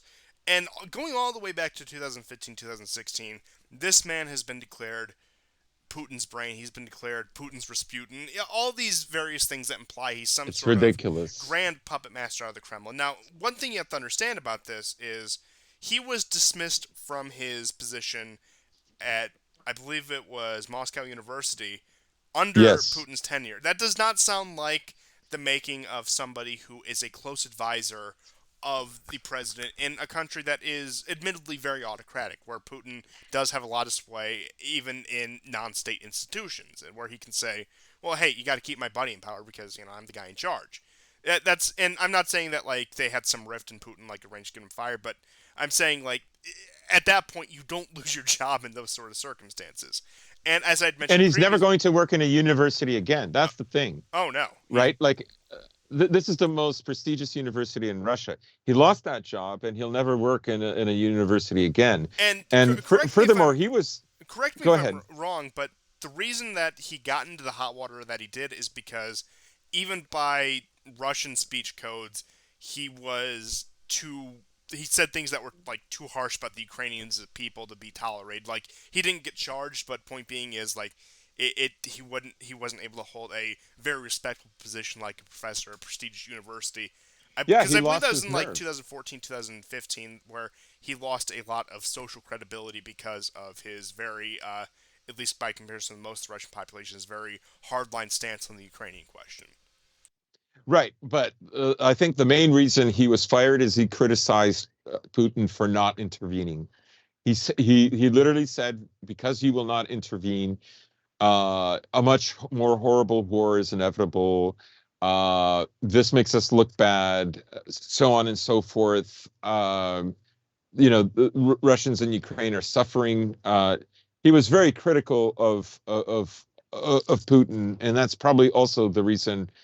Besides his very vitriolic or condescending words that he had to say about Ukrainians, And uh, once I, again, I Putin's brain having a vehement disagreement with him on one of the most pressing issues of the time. So, I mean, it just goes back, and as I was saying before, up until this funeral, there's no photos of them ever meeting. Now, they could have met, in some secret thing without the press. I'm not discounting that as unlikely as it is, but point being is, before this entire debacle happened, there was nothing about them meeting, about them even having a correspondence. And like I said, at this point, like again, when it comes to people influential to the president in the U.S. or Western countries influential to their political, like for example, while most Americans probably couldn't tell you who Steve Bannon is off the top of their heads, like people who at least semi-actively follow the news could tell you like a Steve Bannon, and that's like the comparison they're trying to make. And they even blow up Steve Bannon's role in the Trump White House and everything. But point being is, Dugin is not a very well-known figure in Russia. Now, that's not saying that his ideas would be unpopular, and as they get more exposed to the Russian public, I could only tell you what they might think of it. I imagine the opinion would probably be very diverse, considering how many different things Dugin has said, and just, I mean, Dugin is a very tough nut to crack when it gets to a lot. Like on the surface, a lot of his ideas are seemingly contradictory if you were just like list them off. But when you read some of his yeah. writings, they get like pieced together. And like I said, from my personal perspective, yeah, it's fascinating, but I see no real applicable value into this, considering the situation I am and my people are in. But point being is, your average Russian isn't sitting around reading Dugin. Now, I don't know what kind of political philosophy is popular in Russia, but I can tell you for a fact that it's not Alexander Dugin. Well, okay, so I've been to Russia 4 times. Every time I have asked average Russians if they've heard of Alexander Dugin, and every single time it was no. I don't know who he is. I don't know who you're talking about, right? Um, in 2016, I was in St. Petersburg, and one of the guys that was at the hostel, he was from Novosibirsk, and he was constantly reading. And I asked him, and he did not know who Alexander Dugin was. So, he was not that big. He was on various shows where he could give his opinion, but really, after he lost his job at Moscow University, he hasn't popped up on TV very much at all. And this is why he's even ended up on like Alex Jones, right? Or him meeting Steve Bannon is supposed to be like the gotcha moment. It's just ridiculous, right? He's as much like Curtis Yarvin, Mencius Moldbug has as much influence on the White House as Dugin has on the Kremlin. The thing is, Dugin's Eurasianism is neo-Eurasianism. It's been around a long time. It's just very basic, pragmatic thinking about Yeah, like like I what think he Russia has was to do part to keep it of. to keep its territory intact. There's nothing like the average guy in the Pentagon, any of our listeners can already surmise, like, what kind of strategy should be adopted to keep Russia going, particularly in the kind of geography that it has, that it doesn't have any landmarks like mountains that are, it's a country that you can invade easily if you have enough force. Yeah, So, and I think the and the biggest influence Dugin's actually had on like what I guess you call mainstream Russian politics is he had some role in writing some of the party manifesto of the post-Soviet Communist Party and had some of like and again some very tenuous affiliation with Zhuganov in his 1996 presidential run, which is the one where he very clearly should have won. Right. And I think he had a friend that was like a co-author for the Russian Constitution. I mean, He's he's a an smart academic. guy. Yeah, He's an so he's going academic. to Of be well course, he's going to connected, but know these people. that doesn't mean he personally is like the guy on top. But he probably has rubs elbows with them. But that again doesn't mean your ideas are vastly influential, including to the highest echelons of power. Right. So there's nothing like his Eurasianism, his ideas of ethnogenesis. They're interesting, and it's like what is necessary for Russia. You could argue Pan-Slavism was an effort by Russia in the first place. It was a kind of a Eurasianism on the Western Front, particularly before World War One and after World War One, but definitely before World War One. Like, um, you know, my appreciation of Dugin is completely wrapped up like with his series on Numachia. It is not like his I don't like I never got through the fourth political theory. I'll be honest with you about that. I kind of understood the gist of where he was coming from. A lot of it is very pragmatic thinking. Some of it isn't, but his examination of culture and civilization is for me what I find particularly interesting. Oh yeah, I And would certainly agree. yeah, so like Spengler, and to a much lesser extent Toynbee, um, I think he has a very strong grasp of what is the kind of metaphysical grounding, unconscious or not, of every civilization. What are its symbols? Uh, what is its essence? What is its spiritual essence? This he has a very good grasp over, and this is the kind of stuff that interests me a lot, but not his Eurasianism. I will probably never get around to reading. It doesn't interest me. The political stuff doesn't interest me, and lately I would say as he's getting older, he's getting more cantankerous. The recent statements about like him, denigrating whites, and the only thing that has saved Russians is they're not pure white. The whites are the like he's appealing to basically third worldism. He's appealing to the global south, and again, why? Well, because he's being pragmatic, and he wants Russia to succeed, and he needs allies from this part of the world because the most powerful part of the world is dead set against Russia. The other reason I would say is if anybody is well aware of various different Europeanoids calling Russians Mongols not pure white, well, I mean, he's only giving back what he got. So, like, I don't know why people get their everything tied up in a Yeah, knot. it's this But very again, it's self-contradictory thing where it's Russians are Asiatic, and then Dugan says, "Well, yeah, we're Asiatic." He's like, "What? No, you're traitors to the European peoples or whatever." Like, yeah, it's this very stupid cycle that I frankly have no interest in. That I just view as yeah. petty squabbling between fringe political groups halfway across the world, insofar as I'm concerned. Yeah. So, he doesn't, he is not an influence on the Kremlin or about their strategies. First of all, he's not qualified. There are people that are far more qualified than him. Dugin says Russia should have invaded in 2014. Maybe. That's not an I don't know. unpopular opinion in Russia either. It's not. Like It's he's not. far It's from the only person who has said something like that. right. That's very true. And then you also look at could Russia have withstood the kind of economic sanctions if it tried to do what it's doing right now? It certainly didn't have the help of China that it has now.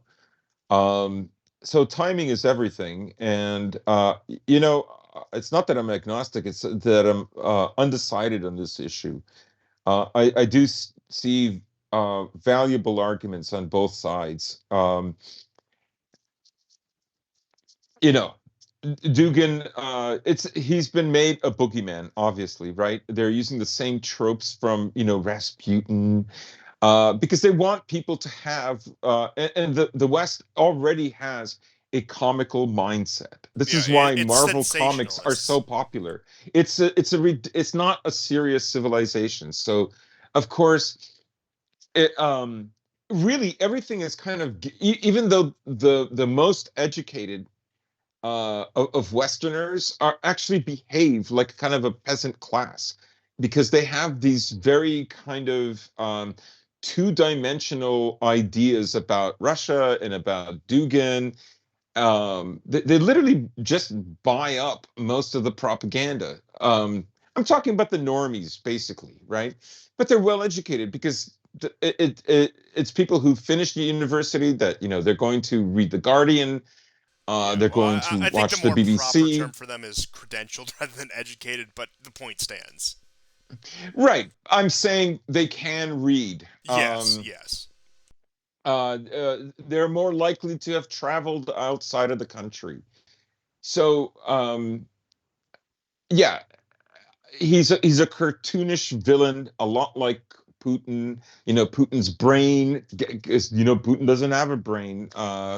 He needs this guy. It's so ridiculous, and it's even cringe. Yeah, it's like you were saying, it is sort of a cape shit movie combined with whatever Yeah. the popular TV drama is at the time that Spooky Man Behind the Shadows, and as I was saying before, it's very sensationalist. It's the kind of stuff that the Guardian, New York Times reading crowd just eats up because it honestly gives more spice to politics than what is actually there, and it makes it more interesting to follow this sort of this TV show plot line than follow what's actually happening. Yeah, like I mean, I think Dugin in Russia now will be more well known. Oh, absolutely. Uh, will Eurasianism be more accepted? I don't know. I don't know if like his political beliefs will be adopted by average people. I don't know if that's going to become more likely. Like I discovered him in 2014 when the war broke out in Ukraine, not because I knew what he said at Moscow University. In fact, I didn't even know if he had already said it or not. But I found these clips where he was, pardon me, where he was talking about transgenderism and the evolving degeneracy of the West and how he looked at transgenderism, because this was something I was thinking about as a kind of a halfway stop to transhumanism. And he was talking about why is this happening. um, so it was those clips that I saw on news shows where he was featured that I found him very interesting. I and it was those words particularly that I found interesting. I did not see anything analogous in the West being said. Definitely not on analogous Western mainstream media.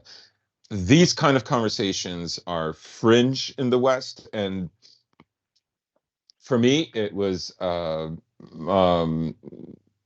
like a very positive moment to know that people are actually talking about this because it was just something that I was thinking about already. So, um, frankly, his stuff on his studies on Heidegger, his more esoteric writings, and Pneumachia are like far, far more interesting than his political ideas, Yeah, as you in my said, opinion. when it comes to just that general Eurasianist idea, it's just a very pragmatic foreign It policy is. strategy for Russia to have all its bases covered where it's vulnerable. It's like there's not much else to say. He can put all kinds of spins on it, but once you chip away at once you get past the sizzle, the steak is exactly the same. Yeah. Yeah, it's not even going to be the work that he's going to be remembered for. Yeah, absolutely not. It will be the work that I'm talking about that he'll be remembered for. But with all that being said, now that we've thoroughly put that to rest, not that I think anyone in our audience really would have been convinced by that, because I think we're more or less on the same page here, which is nice sometimes. Just some brief news items before I get into Europe. That we have news out of the conflict in the Caucasus with Nagorno-Karabakh that Mm. Azerbaijanis have driven out Armenian and Russian peacekeepers from, let me see the exact towns that we had on the record. So that was, they had taken over two villages of Zabuk and I believe that's Sos, and they were routed. So and they're along actually they're along a small corridor that exists in that. So it's just a gradual encroachment by Azeri forces when it comes to really driving out. So the question of the Caucasus, for the time being, has not turned hot. I know there's been skirmishes here and there, but it is, in my opinion, one of the more concerning peripheral fronts for something to break out, because Russia, at this point, I mean, they can support Armenia, but they cannot support Armenia to their fullest extent, and just the and as we were talking at the beginning of the show with some of the energy agreements, it creates a very precarious situation where Russia cannot dedicate its attention to playing mediator in this as they did the first time around, but time will tell what will happen there. But the situation is getting more and more concerning each week. Yeah, I mean, there have been two villages where they have given the people 20 days to evacuate. I mean, columns of Azerbaijani military with civilians are moving into these areas. I've seen the photos to just occupy these houses. They're just literally going to steal their houses and their land. Now, what does that sound like? I'm trying to think if I've heard this one It, before. it, yeah, I mean it's horrible, and you can't help but feel I feel so sorry for the Armenians, and I wish that Russia could do more, but they're not going to.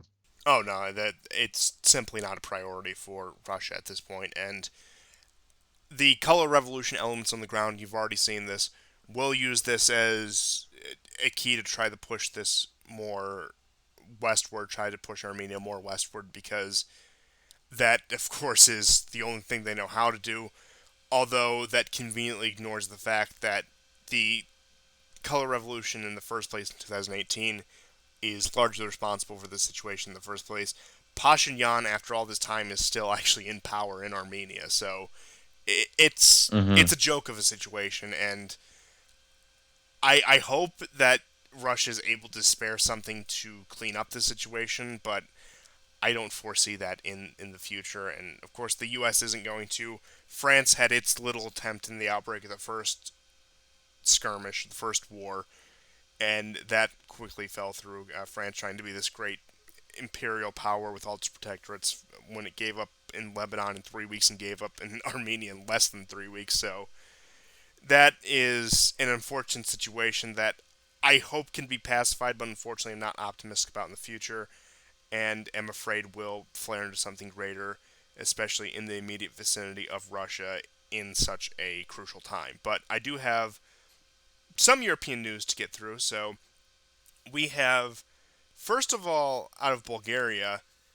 the situation among the populace is very much souring on the opinion of involvement in the Russia Ukraine war and the amount of influence NATO is leveraging on it. Now, the Bulgarian government, of course, being very much in line with NATO, is trying to pacify its population, is trying to say we need to do X, Y, and Z for this. But you'll recall this same government that back in June said that there's no more free rides for Ukraine, and the ammunition that's being produced they'll actually have to purchase.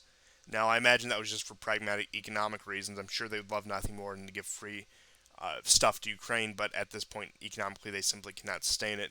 It's also important to note I can't remember the exact artillery pieces, but one of the artillery pieces that Ukraine still fields, the ammunition to this day is still only manufactured in Bulgaria because it's an old Soviet caliber that they're using. Now, that has since been somewhat supplemented by Western aid and different Western pieces being moved into the country.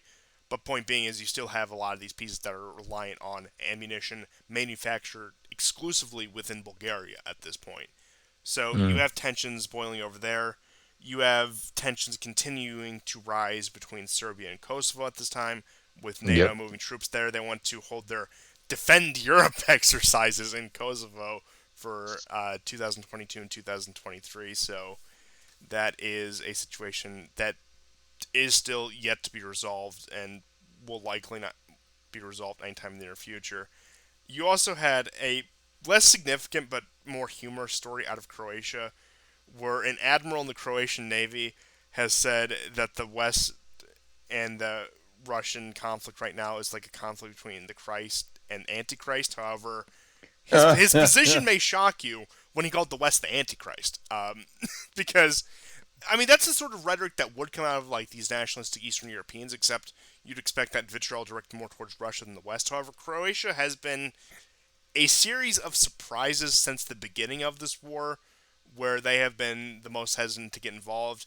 Even Croatia, which was a large source of Ukrainian volunteers from 2014 to before the outbreak of the war, has has drawn back on that. You had a big debate between the president and the parliament about how much aid should be sent to Ukraine and how much involvement should Croatia have in this war. So, opinion in the Balkans, aside from Albania, Kosovo, and I guess North Macedonia, as it's officially called, has really turned against the Americans more explicitly in recent years. I know after the wars ended in the 90s, the situation was a uneasy peace to the United States, but it seems as they put more pressure on the rest of NATO and the rest of the European Union to really get behind this Ukrainian war effort.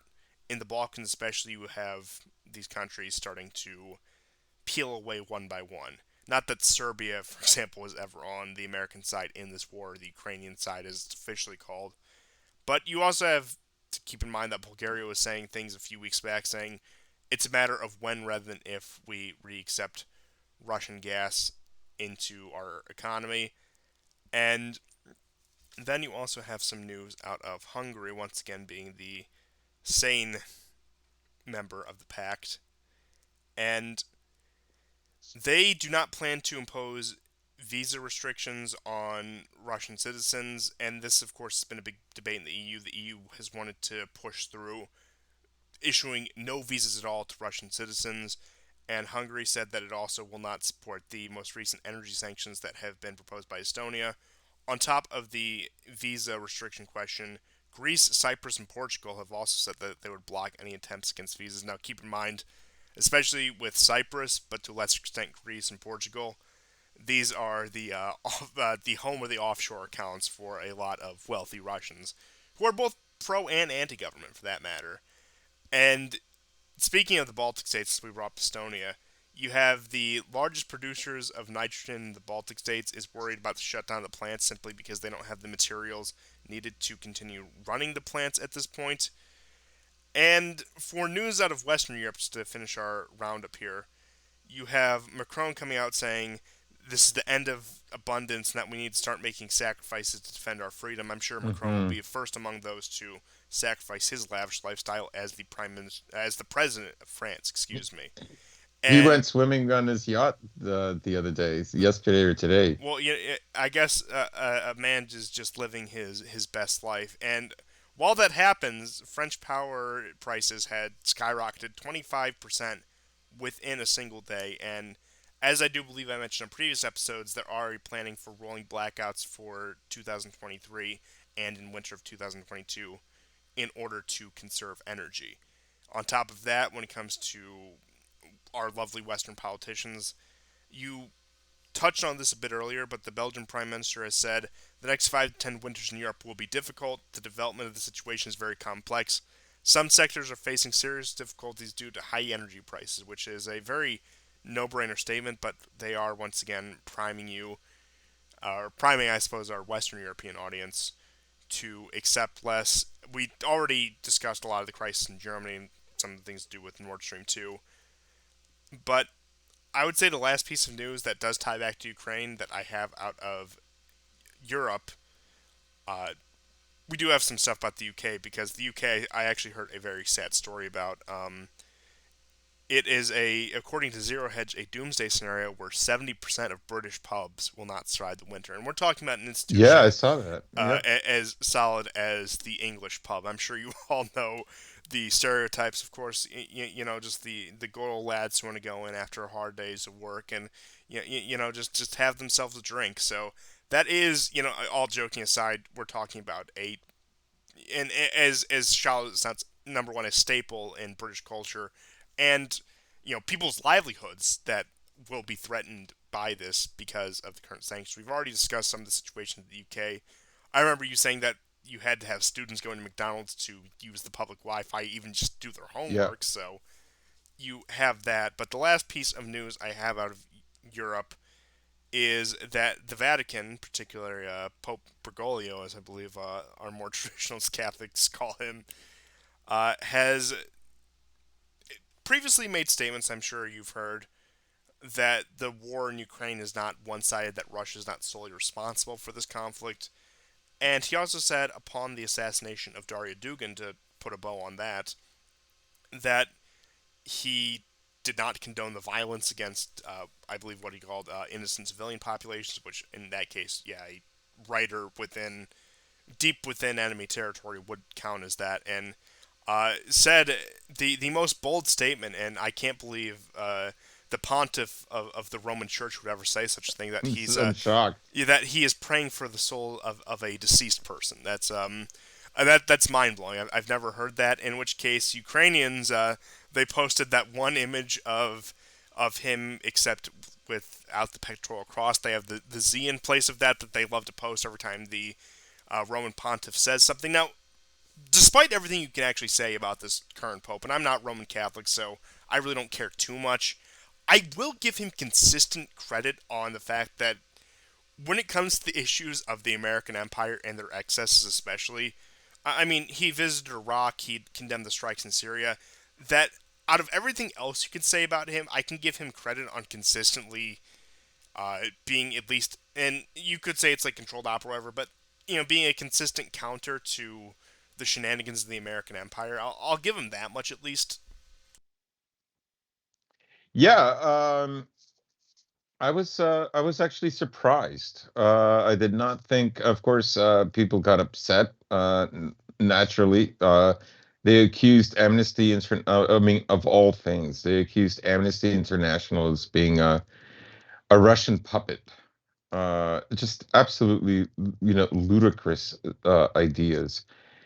Um, yeah, I don't know what to say. I don't know what to add. Uh, I tend to agree with his statement that it was um, probably necessary for him to say it, because the kind of Schadenfreude that was expressed after her death, it really is the kind of desperation that they feel.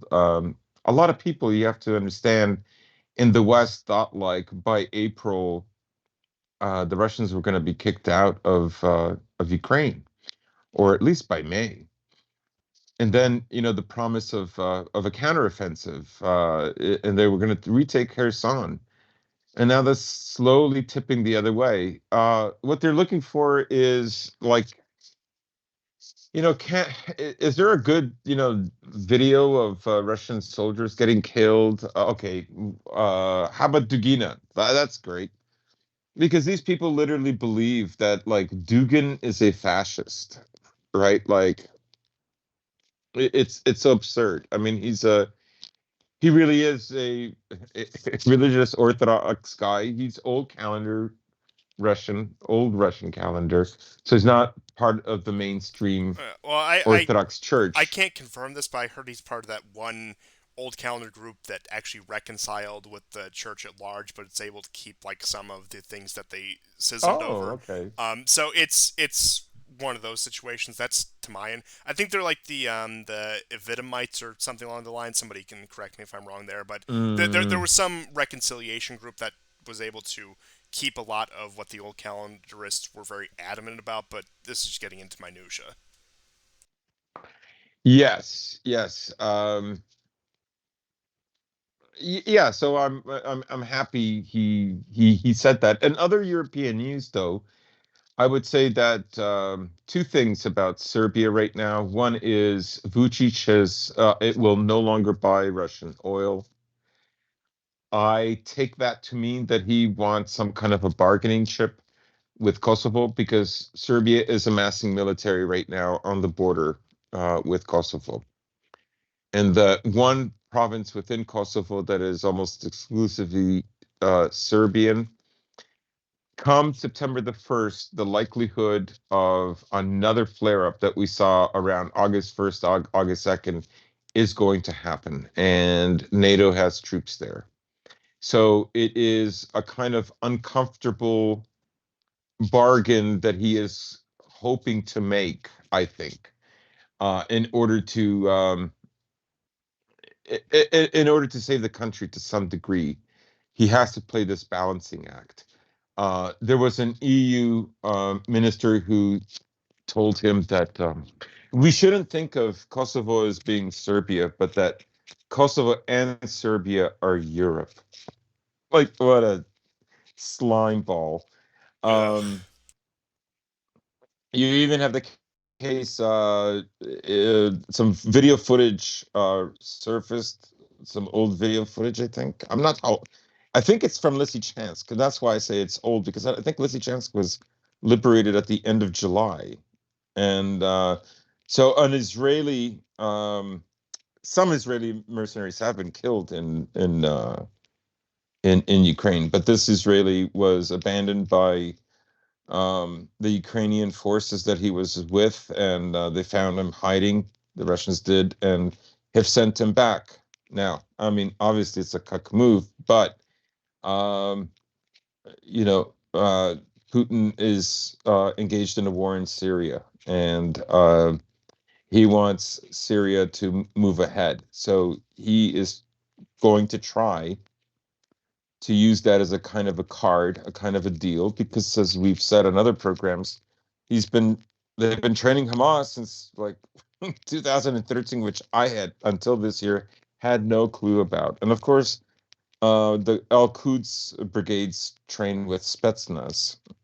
So it's these deals, these back and forth moves that are made, and it's essentially the moves of. Sometimes even great powers have to make these compromises, but when you're, even a great power, but you don't have a default currency and so on and so on. Uh, Guess what? You might have to make some of those moves, but even the Americans have had to do that with prisoner swaps and so on. Yeah, that I mean, what did anyone expect that he was going to cause a massive incident with Like Israel? he was That gonna, yeah, like you know, are the like I don't even think, for example, if there were some one for one situations that the Iranians would have executed an Israeli that they caught, yeah. taking action against their state. Now, I could be wrong, but at that point, no. Now, I do just have some last items now that we covered the European situation. Just a brief news update on that.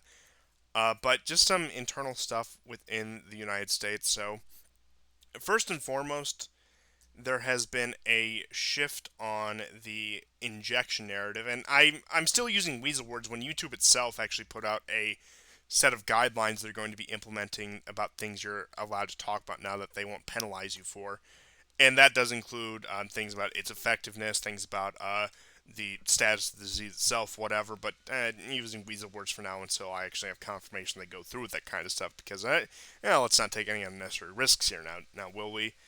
But you have a rising sentiment in the media. I believe an article Political posted talking about how Trump put pressure on the researchers to put out a product before it was ready, and that Operation Warp Speed was a pressure campaign on the pharmaceutical companies, the researchers, to put out something that may have adverse effects in the future. So it does seem like that they are starting to really unravel this narrative that they have constructed for themselves, which is rather amusing. And I mean, I think a lot of people knew this, and there's actually some funny screenshots from people who've been predicting this for months, if not since the beginning of this, that, oh, when this all goes wrong, they'll blame it on Trump, or they'll turn this into Trump's project, or they'll use this as something to sabotage him. Well, it does look like they were right. And while I have no doubt this is something to put a damper in his 2024 campaign, although I hate to find myself incidentally on the same side as the mainstream media, Trump needs to be heavily criticized, and we cannot forget that he was the one who started Operation Warp Speed in the first place. He's the one who is really the Hmm. progenitor of this entire debacle. Like I said, I'm not gonna get into Trump derangement syndrome territory, but we have to be honest about the facts that yeah, he was behind this entire he was behind this, at least this part of this entire crisis. That he wanted to play hero. He wanted to be the guy who found the miracle cure, and have it be the Trump scene, and everyone's gonna love him because he saved the lives of the elderly, of all of his boomer voters, whatever. But in the end, that just backfired. And now that we're tentatively allowed to discuss some of the adverse effects, again, the people who are most likely to suffer any adverse effects that may exist would be that core Republican voting demographic of, you know, middle-aged to old white Americans, and like those are the Hmm. people who took it Hmm. most. Those are the people who statistically vote Republican most.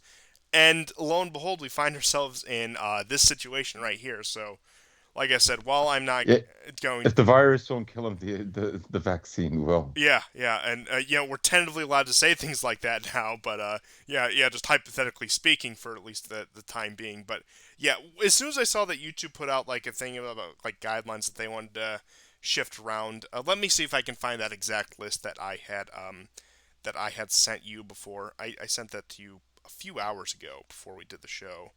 So let me just get that here so I can get you an exact list now. Let's see. Here it is. And this is from Tim Pool. So, take that how you will. Despite where you think him, I think he actually is pretty diligent about these sort of things. So, this tweet, and I quote, reads, YouTube now allows you to claim social distancing doesn't work, masks cause oxygen levels to drop, brain damage, lung cancer, masks aren't effective in protecting it and may actually exacerbate it, that it doesn't prevent infections, and that the disease is no longer a problem or no longer exists. So that's an interesting list of what has been put out there. So it looks like they're trying to really retire this thing because they've squeezed every penny and every ounce of juice they can out of it, which I think we all knew was coming at a certain point, especially once the war in Ukraine broke out, that this narrative is going to be shelved, if not outright retired. And it looks like that. And speaking of retiring, Fauci's out come December. He already announced that he's stepping down come Hmm. December. So At this point, I would say that all of the chaos that they caused, all of the things that they've either started or exasperated, they are gearing up, especially going into 2023, 2024, as the 2024 election becomes more front and center in the narrative, that they're gearing up to prepare to call all of this the Trump disaster or whatever, which they're not technically wrong. And like I said, we can't let it, as much minuscule influence we have, we can't let people forget that Trump was in large part responsible for a lot of this, but it is clear what they're trying to do at this point in time. Well, I mean, he did try to own it, right? And he did take the shot. He was what, the first, or one of the first Yeah, Americans to take the shot, right? Uh, I mean, he's a man who desperately likes to be liked, and so he loves popularity as well. It is still interesting to me that all those stupid shit libs that, like, I had to bite my tongue and agree with them that so this is between July to September, like this vaccine may not be all that safe. This is rushed. Like, what the F is mRNA? Maybe hold off, right? And they all express these opinions. And of course, as soon as Biden won, it was almost like they came up with the vaccine. And then you heard stories. I mean, then you read, the Twitterati basically saying, if someone doesn't take the vaccine, are they murderers? And then you saw articles a month later with the same ridiculous proposition, right? Um, uh, all of this was foreseeable. It reminds me because at that time AOC said it's important to keep the lockdowns going because it will wreak havoc on the economy. And if that's the case, our likelihood of getting elected instead of Trump are higher. You can see how absolutely cynical and Machiavellian these people are, right? And the one thing I think, and I really like what Aaron McIntyre wrote. It was probably a few months ago, or if not a few weeks ago. It's not hypocrisy, it's hegemony. Just always remember that. It's not hypocrisy, it's hegemony.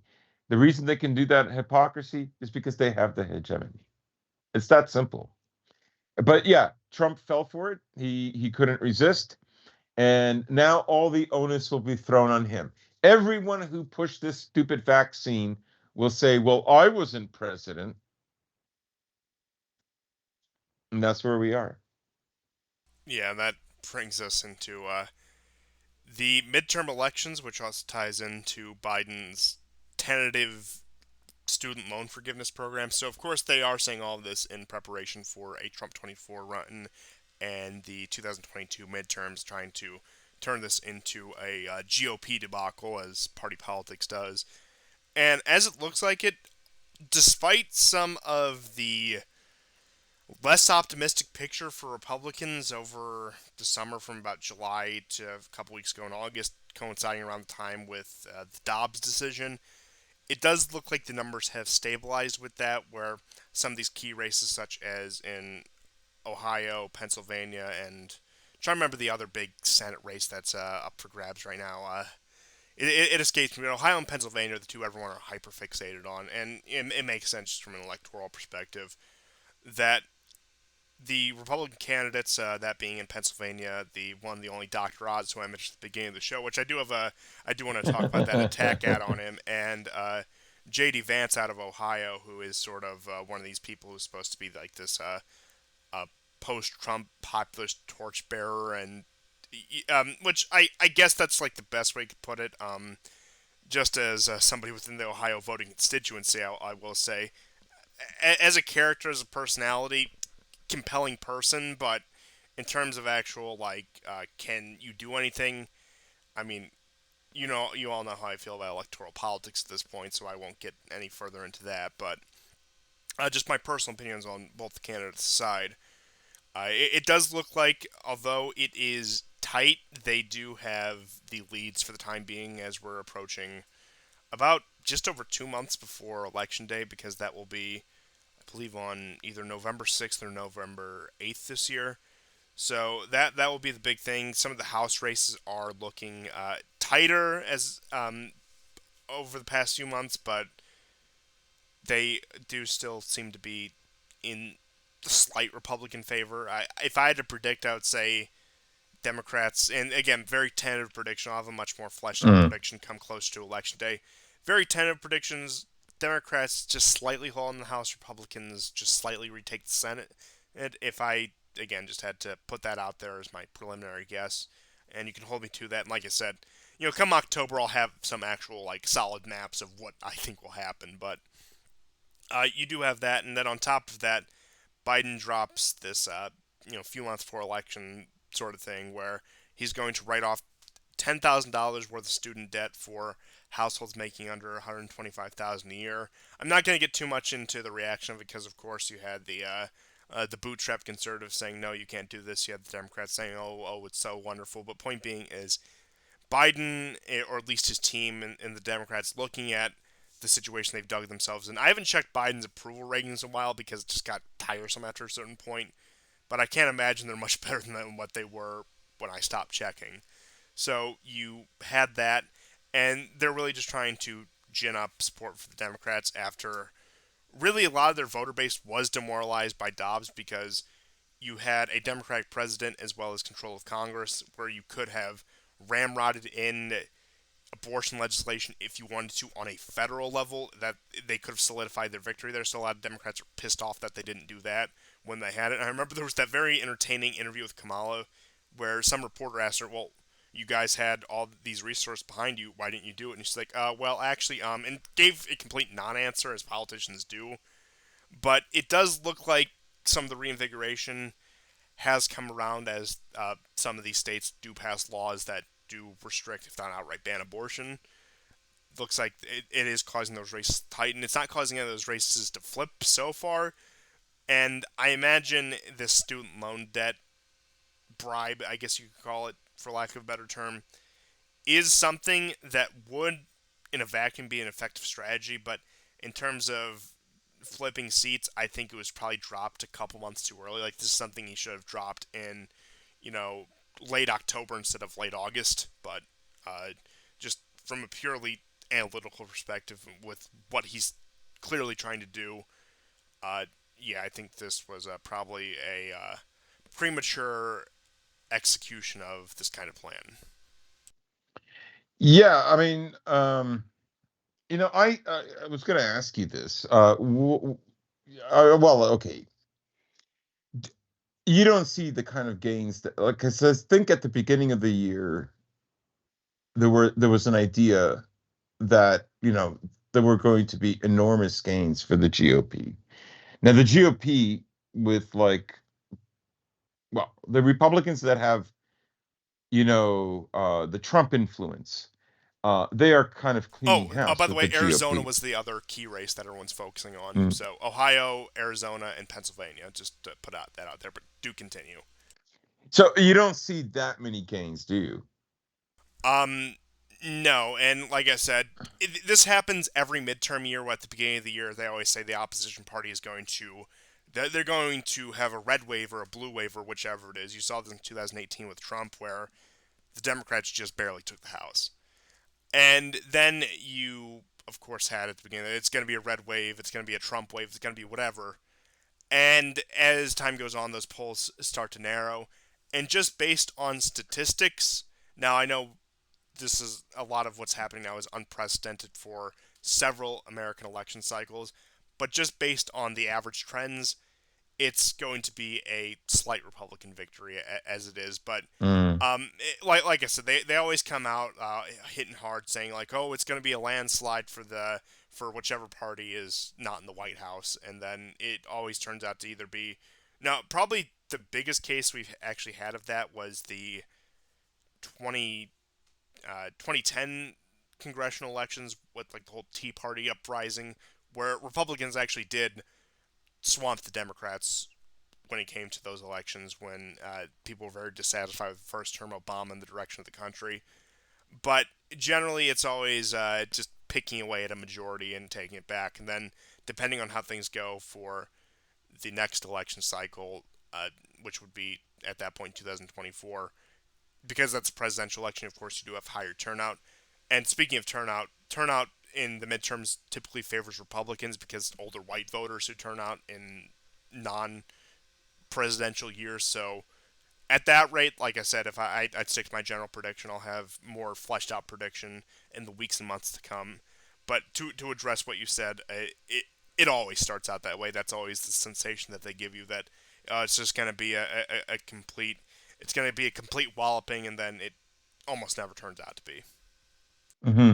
Yeah, I mean, of course, I don't have, any hope whether they're Trump aligned or, regular GOP. The Republicans are always going to be the outer party. th- you know, if there was a switch, it happened a long time ago. Um, but what I find interesting is um, something that we haven't seen for like 30 years or 25 years is this idea of like an external influence. Because I saw it during the Cold War, so I remember when people like literally believed that the Democrats were communists and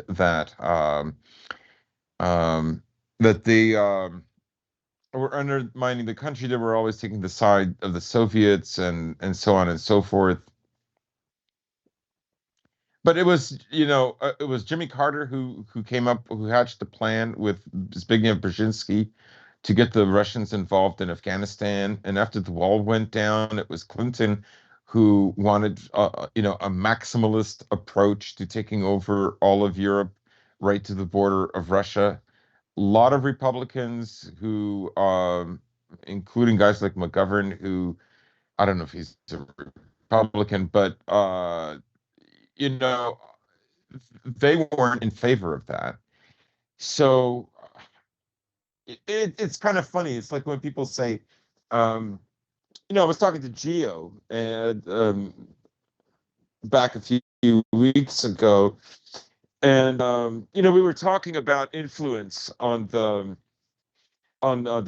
celebrity class of the West, right?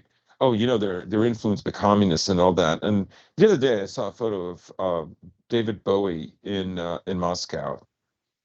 This is either the 70s or very early 80s, and I'm thinking, but I think it's 70s. And I'm thinking, like, you really think like this guy is going to be like a lightning rod for communism in the West? He's not. His whole purpose is to liberalize Russia. Like it's amazing to me that people don't see the flip Yes, and side I of do that believe that coin. we've actually discussed this before. I can't remember whether it was on or off air that it does play on a very long trend in Russian culture and civilization about this always underlying sense of inferiority, or at least this sense of Yes. not being equal to the West, and that many Russians who do feel the need that they need to prove themselves on equal footing with the West, it is that affirmation that we see you and you can be like us and we can liberalize you, that you got with a lot of Red Hollywood. Now, as for these individuals' political views, I wouldn't be surprised if there were some more lefty or what we'd probably call shit libs Yeah, nowadays. yeah. But again, that's irrelevant. Like these people were sent out to influence the Soviet culture, to influence the Russian culture, rather than vice versa. And it does make me wonder. Yeah. Although this exists, although you can't really apply this like it one for one, and doesn't really exist in China, it does make me wonder with the so-called pandering to China by Hollywood, if there's a similar attempt to try to Of course infuse. there is. Yeah, but like I said, All that yeah, all those economic ties and that goodwill and strong cooperation. The whole point of that was to change China from the inside, right? It was the same technique with the Dulles in the 30s. The whole point was to change Germany, right? Using honey. Uh, and then by 36 they gave up because it wasn't going to happen. And it's the same thing that is happening with China. How many, like, you don't hear any of those stupid jokes we had to listen to in 2020 and 2021, how the Democrats are, working with the Chinese and like, or Trudeau. It's like, yeah, the Chinese took advantage of it, but generally we're seeing that the West is against them, and we don't know what they're going to do because we don't know which elements within our elites cannot stomach the idea of the West, being second place. And what are they willing to do in order to stop that, right? Well, getting them involved in wars, ruining the economy is one way to do it. Uh, I'm very sure that they're thinking of ways that they could do. I mean, what's the whole point of like, you know, um, standing, bringing awareness to the genocide of Uyghurs in China and all that other nonsense, right? It's just amazes me that people can't see like the flip side of this, how it's much more sophisticated than that, right? Like the world isn't like tripping over themselves trying to imitate the Chinese and the Russians, right? So soft power can't work the way you think it works by just like I don't know, a movie star that claims to be communist. It's just so dumb, particularly like in the 60s when Bolshevik communism was over. The CIA was working on creating a non-authoritarian socialism. Yeah, Like, and like at that point, again, a lot of the Westerners who were infatuated with the early Soviet Union before they were betrayed by Stalin doing his purges, and I suppose the Trotsky wing, the Trotskyites, a lot of those people again went yes, into the new left or the neoconservative right, and that's right. that was the entire point. So you could say actually the spirit of and I again when I talk about these sort of things, I do like to distinguish. It's very Yeah, diluted though, as yeah, far as Trotskyism, yeah. Like I said, I like to distinguish the like actual like nitty gritty of communism for like the like spirit of Bolshevism, or as E. Michael Jones called it, the Jewish revolutionary spirit. But Mhm. Bolshevism, maybe it's just it. It's just too good of a pejorative to give up for me personally. It just works so well. But yeah, Yeah, yeah. yeah. But yeah, Actually, we should mention. I think about 10 or 11 days ago, was the anniversary of the Roman government um, passing a law that forbade Jews from circumcising their slaves, and I think another one was from beating their slaves. I forget what it was, but it was an incredibly dark day in Jewish history. yeah. That's very I sad, and saw.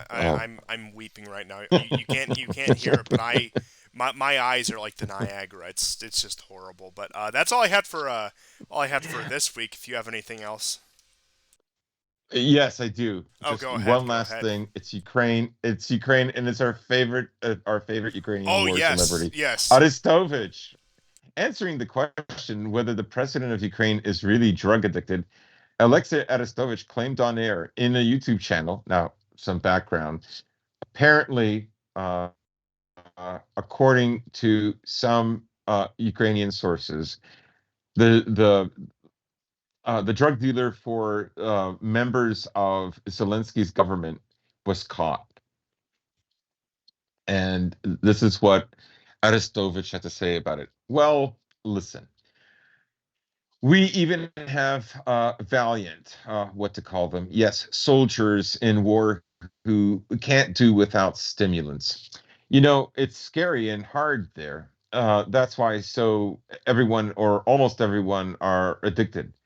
The one we are talking about now, Zelensky, he is, if you wish, the most important fighter with the orcs.